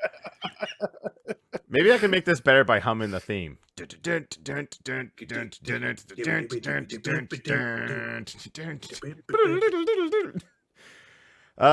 Yeah. So when did this come out? Like this was 0506. Yeah, 05. I think it's 06. Yeah. I think it's 06. So stars Carl Urban as your Doom guy, although he's not called Doom guy. And obviously famously The Rock. In skinnier times before he added on all that mass. And I'm showing the best part of the movie, which is the first person section, because it is the best part of the movie. So the things they get wrong. Can we start with the things they get wrong? First off, it's not a portal to hell. They're on Mars, but there's no portal to hell. All the demons are not demons. They're just they're mutations. You take out hell, You change the UAC to Umbrella Corporation. This is a Resident Evil. Right. Because it's not demons, it's genetically modified humans. That's just Resident Evil. This is not Doom. Chromosome 24. Excuse me. Oh, that was his niece. That was the part that pissed me off immediately. Like, how do you not, how'd you fuck up the central fucking plot of Doom? This is the round hell. God damn it. And yeah, so they're called on because they're called up to Mars because there is a problem. Basically, the first hour or so of this movie is just running into room, clearing area, running into room, clearing area. How many times can we say shit and fuck? 20. All right, clear area. How many times can Portman be a weird pervert? Also, what the fuck was that character? Also, right. Rosamund Pike's in this movie, and she's really fighting to hide that accent. Yeah. Carl Urban does a good job of hiding the accent. Okay, you know what? I don't know if I agree. There are times where it's like, what is his... Like I genuinely had times like, going, where is he from? What accent is he doing? Right. Yeah, but you know what? Let's be honest. Have we really seen anything bad with Carl Urban? Like, he's one of those that I could honestly say, no matter how bad the movie actually was, Lord of the Rings, Star if he was in Trek, it, Thor Ragnarok, Chronicles of Riddick. Keep going. Was he in Chronicles of Riddick? Yes, he was. Oh. he had a TV show on Raw. Wise, there were a couple times where I was like, He had a TV show on Fox. Yeah, but my point is that it doesn't matter how shitty the movie, he makes it slightly better.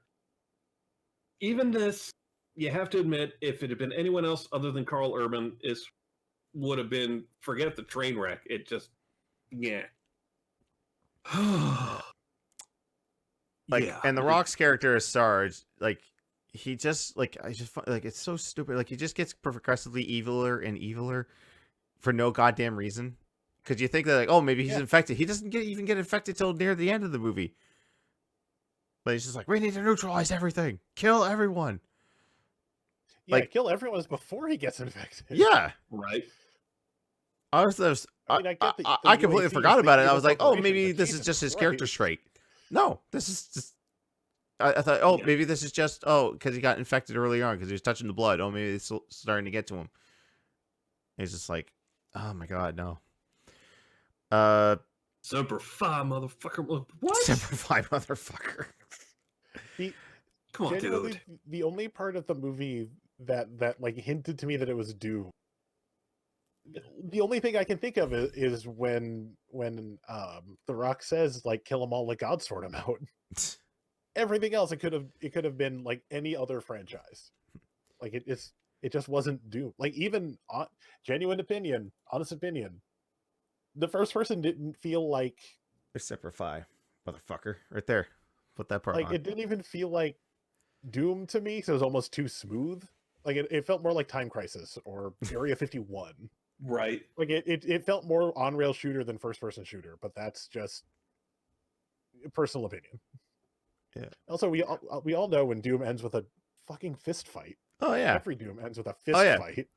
And the Rock at this point, he was still easing into Hollywood, so at some point he has to get at least one of his signature moves in. It's definitely not a helicopter spin like that. He just does it. He just does his nip up. Like it's coming up right here. Punch. He's gonna get knocked down, and there you go. The nip up.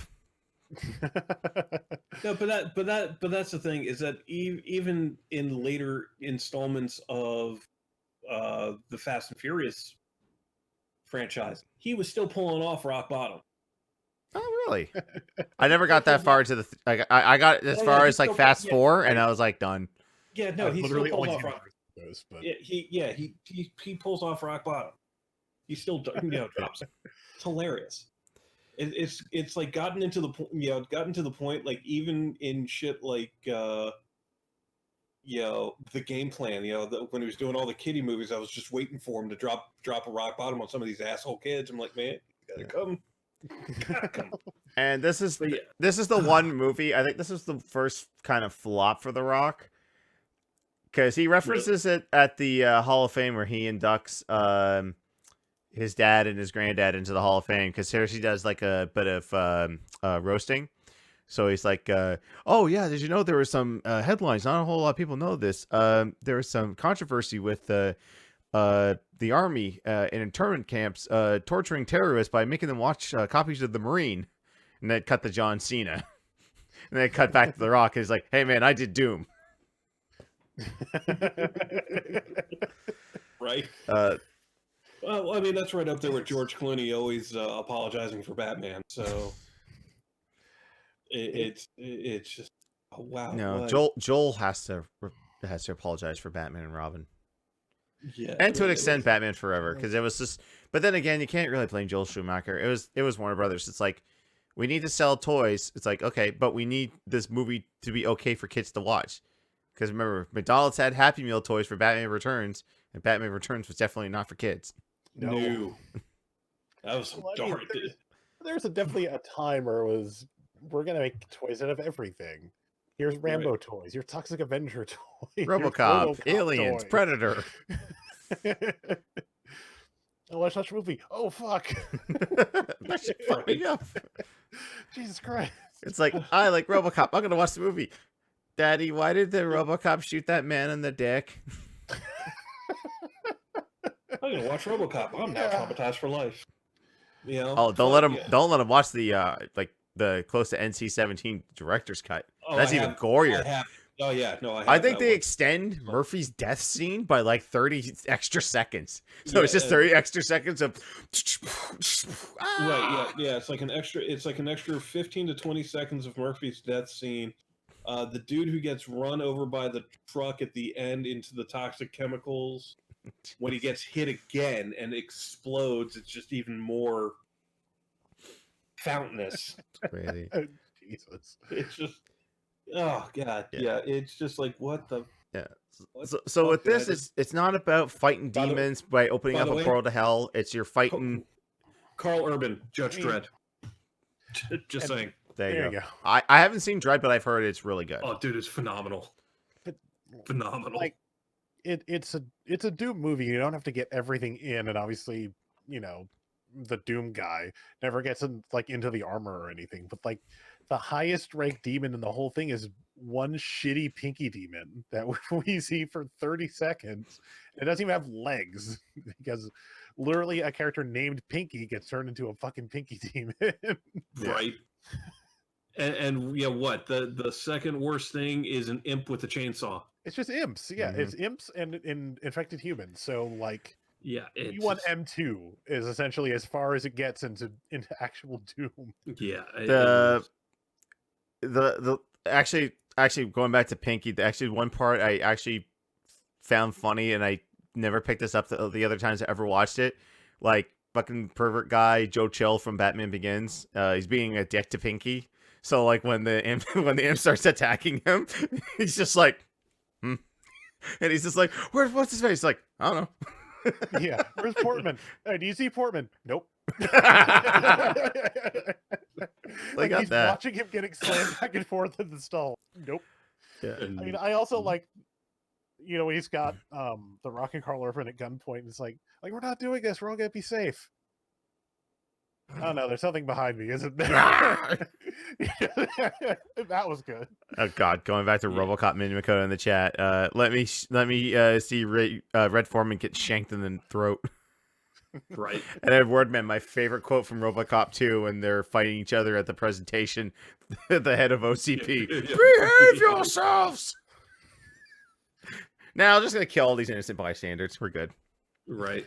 But Doom, it's at that point of the review now. We're just talking about other movies we like and not the movie we actually watched. Yeah, overall, but even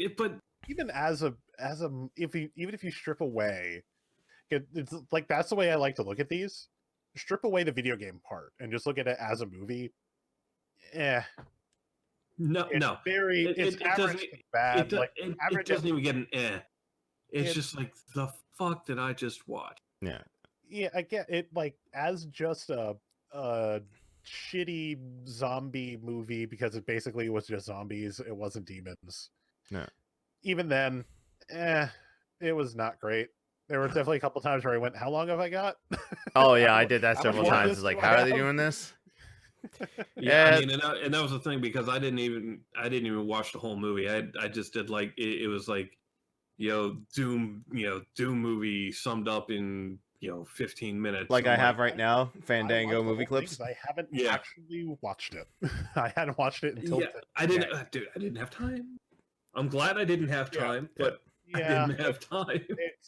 it's very like average is the highest it reaches. It's not even one of I'm those. gonna. It's so bad, it's good.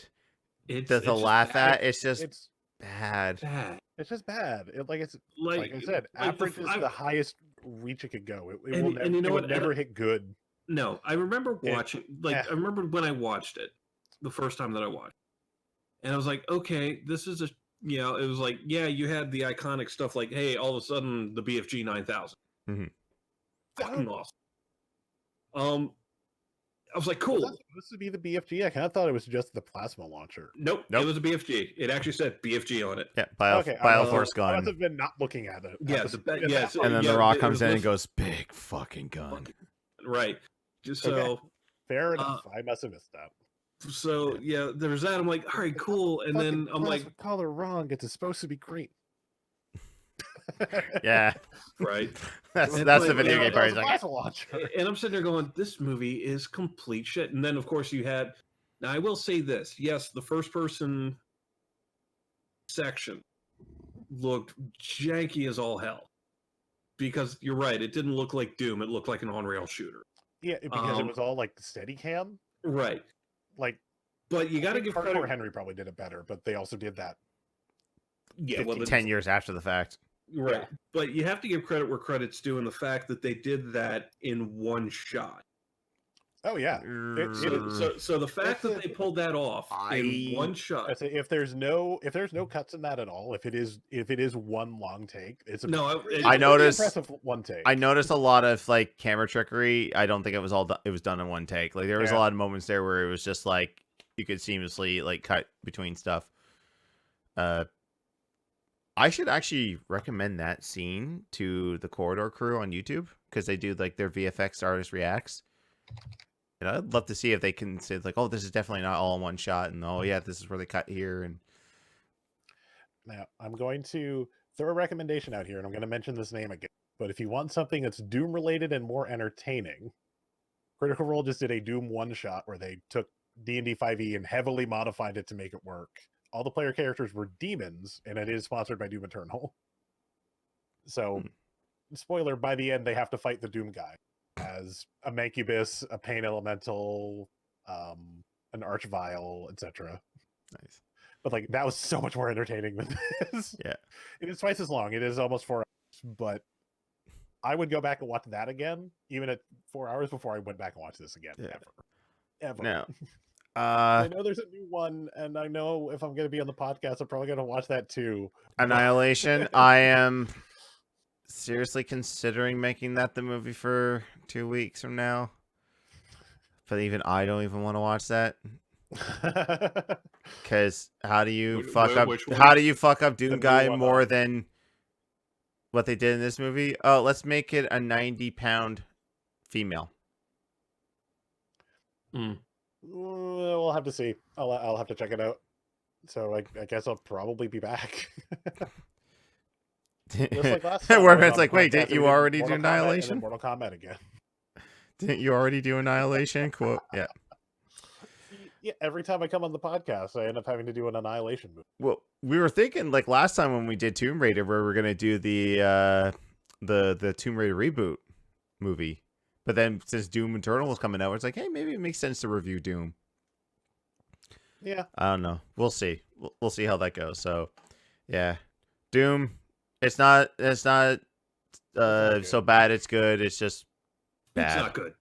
It's horrible. Yeah, I mean, I was like, honestly, this is Cringeworthy giving at it bad. Like, this isn't giving it super high praise, but I feel like it's very close to a Uwe Boll style movie. At some point, we've got to get to his movies. Far Cry, Alone in the Dark. No. We should watch Far Cry just to see where Craig and Tom could have been in it. before our parts got cut. The only thing I would be watching for is I know one of them, Anthony Bourdain, the former chef, got a cameo because it was like in one of his episodes of No Reservations was him going and meeting Uwe Boll and filming that cameo, where he just plays a scientist who gets gunned down. All right, now it's time for questions. Didn't get a whole lot of questions. So we might take a couple from the chat. So if you guys got any questions, throw in the chat. I'll rely on you guys to do it because I have to leave to go get this. First one comes from Wordman. It is in the form of a tweet, but he just saw something. The only reason the Final Fantasy currency was changed from GP to Gil was because of the gold saucer. Discuss. I want to say that the changing it, making it GP was an American thing. Like, it was always intended to be Gil, but like Square of USA was like, oh, no one's going to understand what a Gil is, so just make it gold. Everyone understands gold. Right.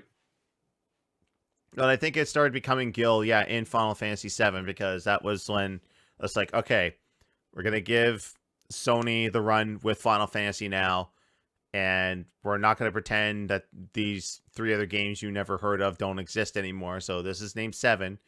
Yes, the game you played on the Super Nintendo was not 2, it was 4. And the other one you played was not 3, it was 6.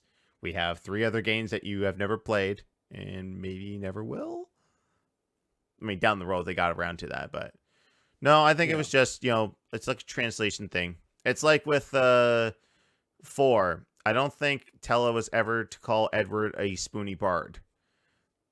But people loved the spoony bard, so they just kept that in there for all future translations. Yeah, I mean, I think it was just a random crazy happenstance that you had a section of the game, because let's face it, Fantasy VII was the first time you really dealt with multiple currencies.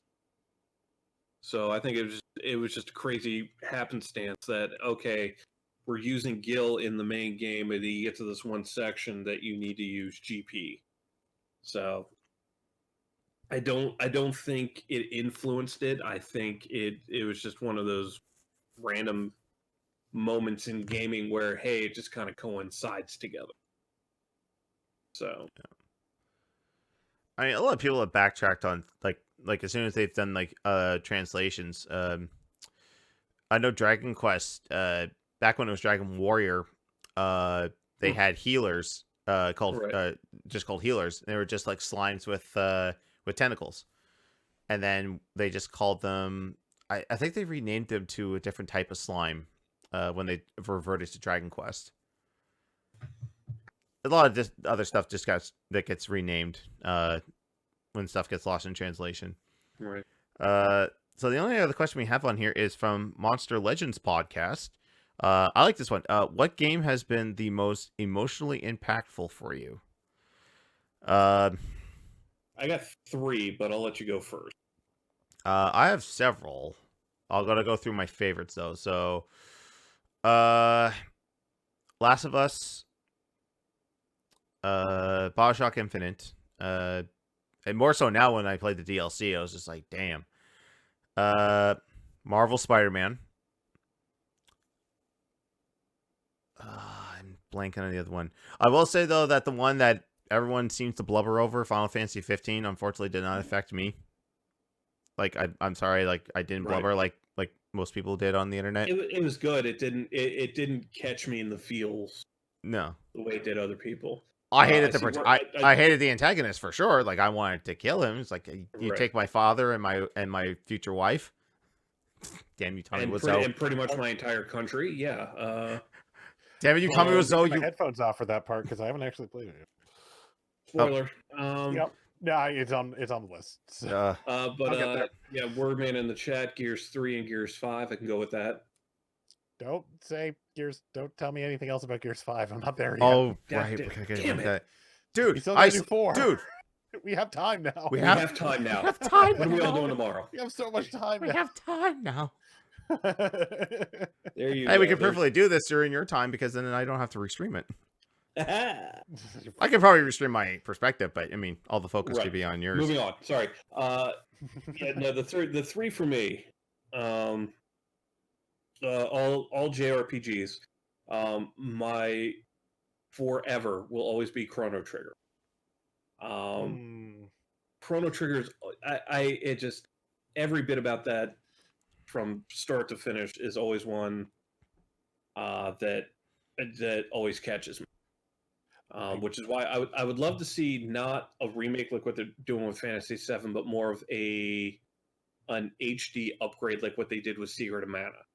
If they did something like that with it, where they kept pretty much kept the game intact as is, just gave it a good, healthy graphical upgrade, and maybe a little bit of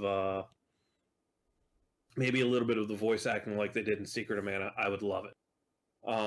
But keep those Toriyama cutscenes in though. Oh, absolutely, Yeah.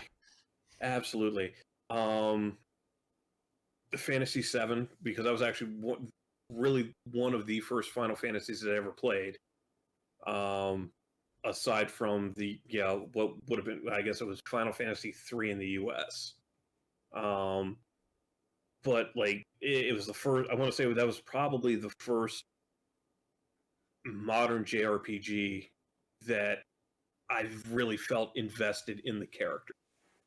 And then there's my third one is a little known. Not many people still remember it. It was on the PlayStation 1, but it was called Xenogears. And it was just you progress through it. It dealt with it dealt with a lot of internal conflict, a lot of dualities. Heavy hand of religion, religious knowledge needed to be had there because they were kind of doling it out. And if you had that, that education in there, it helped. But it was just such a phenomenal story that it was just like I finished it. And I'm sitting there. By the time I'm done, I'm like, Yeah. What about you, Wolf? Real quick on Chrono Trigger, I didn't have the game. I didn't have a way to get to the game when Pro Jared did his video, and I kind of wished I hadn't watched the whole thing. I hadn't seen his spoilers because shortly afterwards I was like, no, I have to play this. I found a copy for the DS, but at that point I knew all the story beats. So yeah, there were still parts that got to me, but knowing the main story was just like, fuck, I fucked this up. Right. But recently, looking at the shelf behind me, Reach was a good one. I mean, it does, honestly, when you step back and look at the story, Yahtzee Kershaw said it best. It really turns into like who can have the most noble death contest by the end of that game. Right. Very much. But that one got me at the time because I was a big fan of the Fall of Reach book. Like I'm the nerd who read a bunch of the Halo novels. So seeing a game that went through that and knowing that this isn't going to end well, and it still didn't, like, for the characters, but that one got to me. Stupid One was a mobile game I would still recommend. It's a complete game now. It's called Pixelgrams. It's just one of those, like, here's a picture, put the things back in order. But like I was just playing dailies and waiting for them to release the last chapter of this game for like over a year. So like actually playing the last set of that, it's just like, oh man, I'm almost done. Like now I know the game is done. And I know I'm not going to get anything new. And like that, like honestly doing like the last puzzle, I was a little choked up. I'm not going to lie. It's like, fuck, this is it. Like I can keep it, but it's all going to be the same shit. I've honestly reinstalled it. I've went through it again. Right. I've probably gone through that game like 6 or 7 times. It is a great little time waster, but knowing it's never going to get updated. So even like there are a couple of dailies that are broken, they're never fixed. They're not updating the game, so they will never fix. Yeah. So there's some dailies that just don't download. And one I streamed on my channel, and I saved it because I wanted to show it to a friend, and Mixer is dumb when it comes to VODs. Yes. So the biggest thing I wish I could fix with Mixer is not have VODs be You can't highlight. They go away after 2 weeks. It's fucking stupid. Firewatch, great indie game, 4 or 5 hours maybe, walking sim. It was like things that were said during that game hit me at like just the right time in my life that it hit me really fucking hard. I got I actually have 2 extra ones to throw in. I have the first time my brother, basically it was a family effort when we beat Mario Brothers 3, because like thinking now, like, you know, how you are as an adult, like, you know how to play these games so you can breeze through them no problem. But like when you're younger, even though you have all the time in the world minus school, you're still like, God, this game's just kicking my ass, kicking my ass. So there was one night there that my brother and I, we had like just played player 1, and we just farmed as many lives as we could, got to Bowser's Castle, and it was just kicking our ass. And then we had this like youth group thing that we had to go to. So I gave it to my dad. I says, like, don't shut it off, but play for us, see what you can do. He's like, all right. I think we had about 50 lives. We came back an hour later and we're down to 12. And then we're like, what happened? He's like, I died a lot. And I think with like 2 lives left, we figured out the pattern. We beat Bowser. We were so freaking excited. We went through that door. And then I remember getting really mad because the princess said, sorry, your princess is in another castle. And I was just like, Mom, we didn't beat it. We have to do it again. She's like, he said, look, it's just, haha, just kidding. Let's go home. I'm like, no, I said I had to beat it again. Like I couldn't accept the fact that we lost. And then we saw the credits rolling. And then it's like, no, it's true. It's done. We did it. The last one on that one. Yeah. Real quick. Mario Nerds. World, same thing. I wonder if we lost progress at some point. It took us a year, and we were like 5. Like, I think my older brother might have been 6. I think I was 5. I think I'd have to go back and exact ages, but it was around then. It literally took us a year to beat Mario World. So we got it. We got the Super Nintendo on Christmas Day. My mom wound up beating Bowser on Christmas Eve the next year, like Christmas Eve night. So like we beat Bowser, we saw the whole ending sequence, and we went to bed. And the next morning it was Christmas. Nice. Like I go through it now, it's like, God, I sucked as a kid. Yeah, I must have been really bad as a kid. not an emotional take on a game, but a quick little funny story is that growing up, we never had an NES at launch or whatnot, because obviously couldn't afford it, But my uncles had it, and my cousins, when they came to Montero, had it, and we would play it whenever we had a chance. And we never ever beat Mario. But then one night we were driving around town, we just park, and it's like, "Where's Mom going?" And she goes into the department store, buys us an NES. We hook it up that day, and right then and there, I beat Mario for the first time, and we're like, "Well, we need a new game to play now." So my uncle thankfully lent me a couple of games. One of them I permanently took, which was Bionic Commando. It's one of my other favorites. But well, one last little quick one there. One that really got me emotionally was a couple years back. I beat Final Fantasy Legend 2, which is technically not Final Fantasy. It's a Saga game. It's a Game Boy game.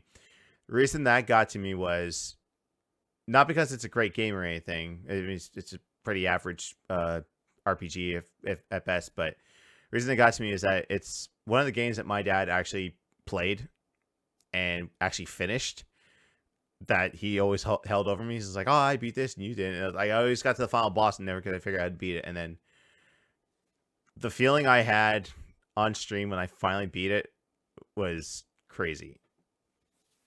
He only has one other game he's held over me. It's a strategy game on the Super Nintendo, which I will eventually get to, but yeah, that's the last one for me for emotional ones there. So I came up with one from something we were talking about earlier, and then one popped up in chat way earlier that I pulled to have a couple more questions. Like, as you mentioned, Mel was falling asleep during Kirby, and I have one. I know I've heard of one of Eric's. When have you fallen asleep during a game while playing a game? Dragon Quest VIII. Elite Dangerous. Mine is the most ridiculous answer. Rock Band. Wow. I was staying up all night. It was like 6 a.m, was doing Sandman, and I was just going out. Like the guy who was saying up with me is noticing I'm just failing. And he's like, Right. he woke me up. It's like, fuck. We went to Dunkin' and got caffeine to stay up. But at least when I fell asleep in Elite Dangerous, I was still fun. I did, and that's the funny part about it. And Shiro can attest to it. Because Shiro and I, it was me, Shiro, and someone else in a party chat. They had a conversation.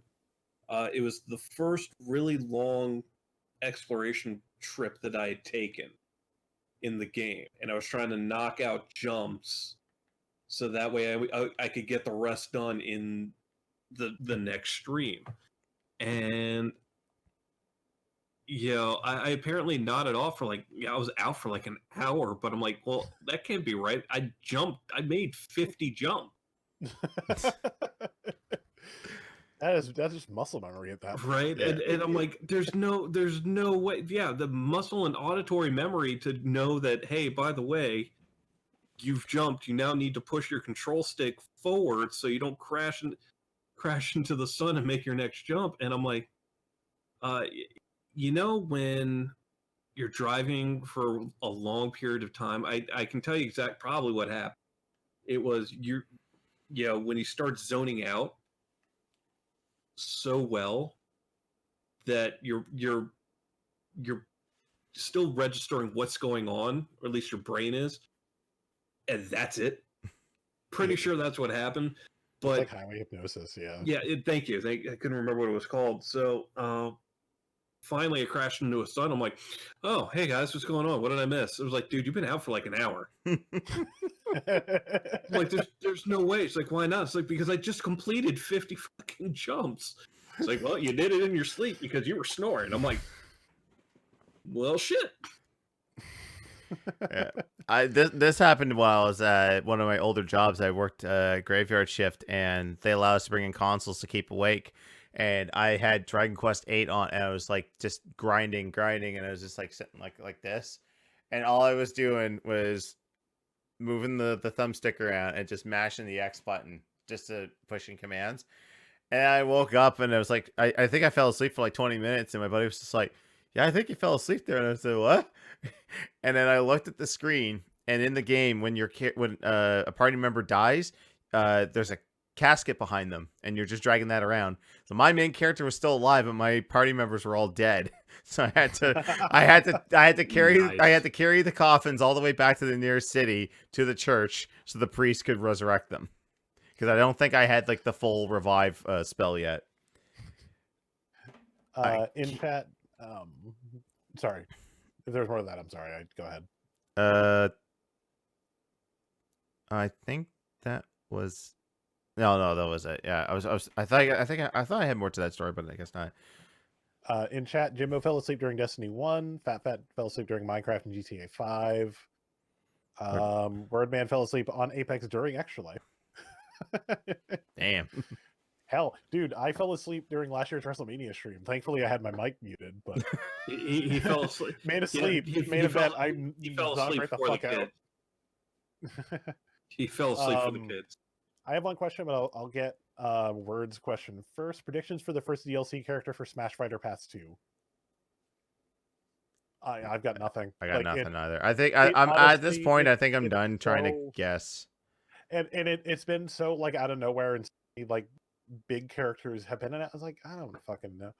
I know people made the joke about if you saw the Indie Direct, we didn't even talk about the Indie Directs. There's a Cyanide and Happiness game coming to the Switch. It's like, now they're on the Switch coming to Smash. One of those fucking characters. Yeah, lovely. I have no idea. Yeah, I got nothing on that one. I gotta show this comic off. The first one, and maybe after that, maybe I'd be able to gauge it a little better. But especially where it doesn't necessarily have to be now all new franchises. Who knows? Okay, I gotta show this off before we end the night. There, this is coming off the news that Doom will be released a day before Animal Crossing. Long live the king. I had one more quick one. That was Lena had asked this probably like an hour and a half ago at this point. I don't know if she's still here. What's the appeal of collecting Funko Pops? For hardcore people, it's the fact that it's the new Beanie Baby, and that little sticker that says it's a Hot Topic exclusive means that it's twice the price for some people. Me, I only get them when it's a character from a franchise that I like, or they're just really, really dirt cheap. Like my Funkos right now, if I look up top there, a lot of DC stuff. The Marvel stuff is all Melanie's. She basically has every MCU Avenger, any version of Captain America you could think of, and like I have like mostly video game stuff or Power Rangers. So I have a Mass Effect 3 one. I have all the Mega Man pops. Like I said, I just collect for franchises that I like. I'm not these people that are just, and I open them and I display them. I don't keep them in their boxes. Yeah, Fat Fact would probably be able to answer that question a little better. I know he had said that he likes the look of them, and I the look has grown on me, but like I can go through my shelf is a little closer, except for one of them fell the fuck over. God damn it! Oh, I wish they all came with a plastic base. yeah, the Like, ones that tend to this come one with has a plastic base, bases are the and then ones this one that are doesn't. female and have like very, very skinny legs. Like Or Got a Melanie's bunch got a of few fat nerds. this one girls. literally has heels, but like I have my main panel over Bulbasaur, and then May that I won at PAX East a couple years ago. Wash that I got from All nerd. Oh, I'm a nerd. Wash I got actually from RT Main admin. We Dude, were taking our prizes. She has a mountain of shit she's just trying to give I away, have and people don't 4 want. amiibos. Correction, I have 5 amiibos, and I'm surprised they're still intact after many of us got a hold of them. If I Right? came home with a Funko Pop, it'd be all over. Yeah. Oh yeah. No, this. I used to have Diva on a high shelf. It kept falling over. The arm is broken. I need to glue that shit back in. Yeah, that's and the then thing too. these two are There's just from a comic I have fallen in love with called Saga. Read Saga, by the way. It's really fucking good. It's really graphic, but it's really good. You're not my super. And prepare for the second half because yeah, it's like 9 trade paperbacks in, and It's hard up. you're cutting out there, Wolf. Oh, I think I. Did he unplug his microphone? I think he Yes. unplugged his microphone. yes, I did. Yeah. It sounded a little distorted there, but I managed to unplug my microphone, but I was also trying to look over my shoulder and talk, and yeah. So there's I know of some people who just exclusively collect for just one series. Like I have a friend who just his pop collection is all Overwatch. Like he'll collect every single version of Overwatch stuff. But yeah, and the thing too is that like people think that this is like there's like an overabundance of this. As far as like franchises, yes, but like the availability of them is like super short. If you don't pick it up, it's pretty much gone. Like I kind of kicked myself. I kind of wanted a John McClane from Die Hard and a Hans Gruber, and I didn't pocket it. And all that's left is Al Powell, which love Al Powell, love Carl Winslow, but I like John McClane. John McClane's one more character I want to find from this series, but they're at least where I used to get them. They don't have them in stock. Like they've cleared them all out, and the one character I want is gone. Yeah. Just like missed my chance, so I'll have to eBay it someday. Yeah. I'm just trying to remember because like there was a section in Target, like an end cap that had 3 characters. I'm trying to remember what the fuck the third is. Like one was from a movie, and I can't remember the movie now. But it was like an alt color Pathfinder, a Pusheen, and another character I can't fucking remember. Yeah. It's gonna come to me later, after the podcast. I'll be like, "Fuck!" It was right. You're gonna wake up in the middle of the night and then Point Break. That was the movie. It wasn't Point Break. I remember that much. I think it was fairly modern, but I got nothing. Right. Yeah. I think we're tapped out right now because man, we actually this is probably the longest podcast we've done. Probably. Yeah. Corona has given us a lot to talk about. Yes. Yeah. All right, well, that's gonna do it for us tonight, guys. I want to thank everyone for hanging out this late, because man, like we never usually go this late. So let me It's not get. like we got jobs to go to tomorrow or anything. That is true. Well, most of us anyway. Okay, so here's your upcoming schedule. Friday at 7 p.m. Claire will be kicking off Smite on Xbox One, PC, PS4, Switch. It's all cross-platform. Oh wait, that's the wrong one. I looked at the wrong schedule. I saw the one that was pinned. What do you need to? You need to pin the wrong one there. Okay. Try again. Friday will be Apex Legends at 7 p.m. with Claire. There you go. Saturday, I'll be hosting 2K19 again at 7 because I was going to go a couple hours early. I might make it longer. I might actually go more. We'll see how it goes. If people are into more matches, we'll keep going. And then Sunday, Mr. Teal Wolf will be doing Super Mario Maker 2 on the Switch. So are you going to be doing just submitted levels, or are you going to do multiplayer? I'm not sure yet. I also just bought the game last Saturday. Okay. So yeah, I might do some co-op. It might just be user submitted. We'll see how it goes. That one I'm kind of playing by ear because I have like I have very little experience playing it, especially less hosting it. So we'll see. We'll see how the night takes us. All right. This was a fuck. I don't know what to do. Right. Oh shit! I just got Mario Maker. We haven't done Mario Maker in forever. I'll do that. And I was like, wait, fuck. There you go. Yeah, sure. I was like that too, and then someone suggested that. I was like, you know what? WrestleMania's coming up. Why not? All right, this might actually be our WrestleMania. Right. Yeah, I just kind of wanted something a little chill. I'm just going to say right now, if you don't get a message letting you know that the 2K servers are offline, I'm going to be really disappointed. Well, the voice chat will disable at least. Yeah. Oh, well, the voice... Servers for 2K19 are not going to go down until the end of May. I know, but he yeah. XCOM. No, I was referencing... Right, XCOM. Yeah. So, what are you guys going to be doing on your respective channels? Yeah. Do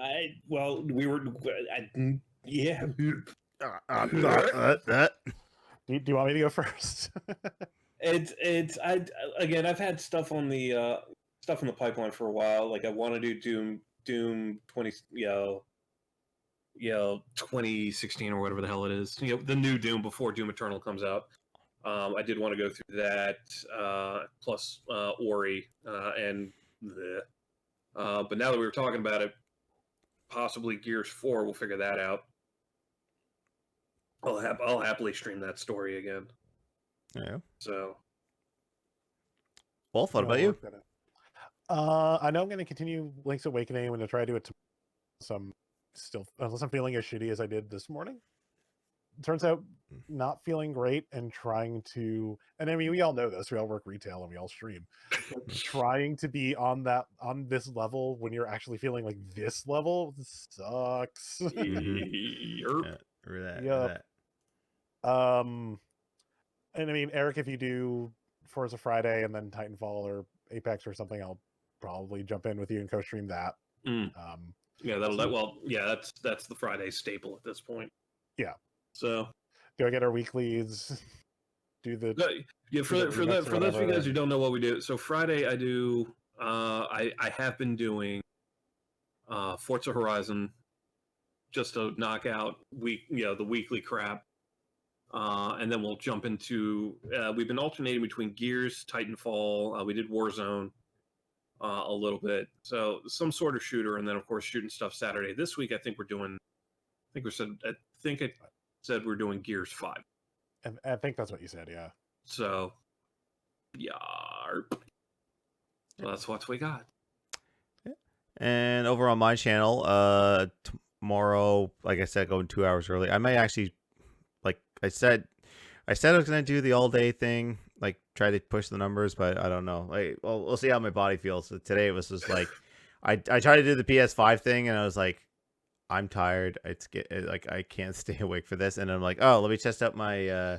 I got that Super Eon 64, the Nintendo 64 HDMI adapter, and I was testing that out. Like, great picture quality, and there's like this button that smooths out all the pixels. It was beautiful looking. But then I was like playing a couple of games. I was like, oh man, I'm getting tired. I probably should end it. But I'm going to continue on with Samus Returns, and then when I finish that, be playing random Super Nintendo and Nintendo games on the Switch, online. Play some co-op. I don't do enough co-op games on the channel for obvious reasons, but yeah, if anyone's around, I mean, obviously you might be because you'll be quarantined, and you got a Switch, hit me up. We'll get some games in. For sure. And of course, if someone can put it in chat there with host, there's the link to all of our channels. Now, so more than ever, we're going to be doing this more. I know on my end, I will be using the ad button a little bit more because I know we all hate ads, but trust me, in these times, it's going to help us out a lot. Money. Yeah, exactly. You know, the more ads that we can run.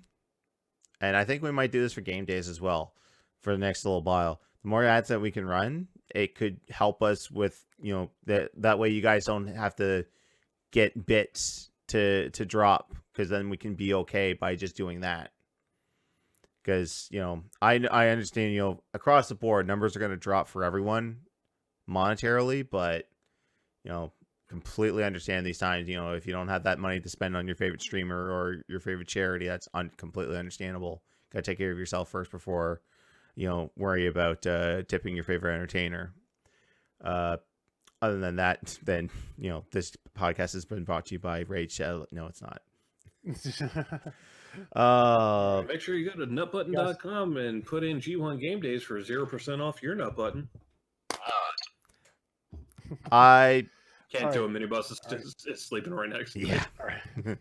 All right. Well, that's going to do it for tonight, guys. Thank you guys so much for hanging out and listening. The podcast will be back in 2 weeks, but we'll be back on Friday at 7 p.m. with Apex Legends. Y'all have a good night. Have a good night. Bye.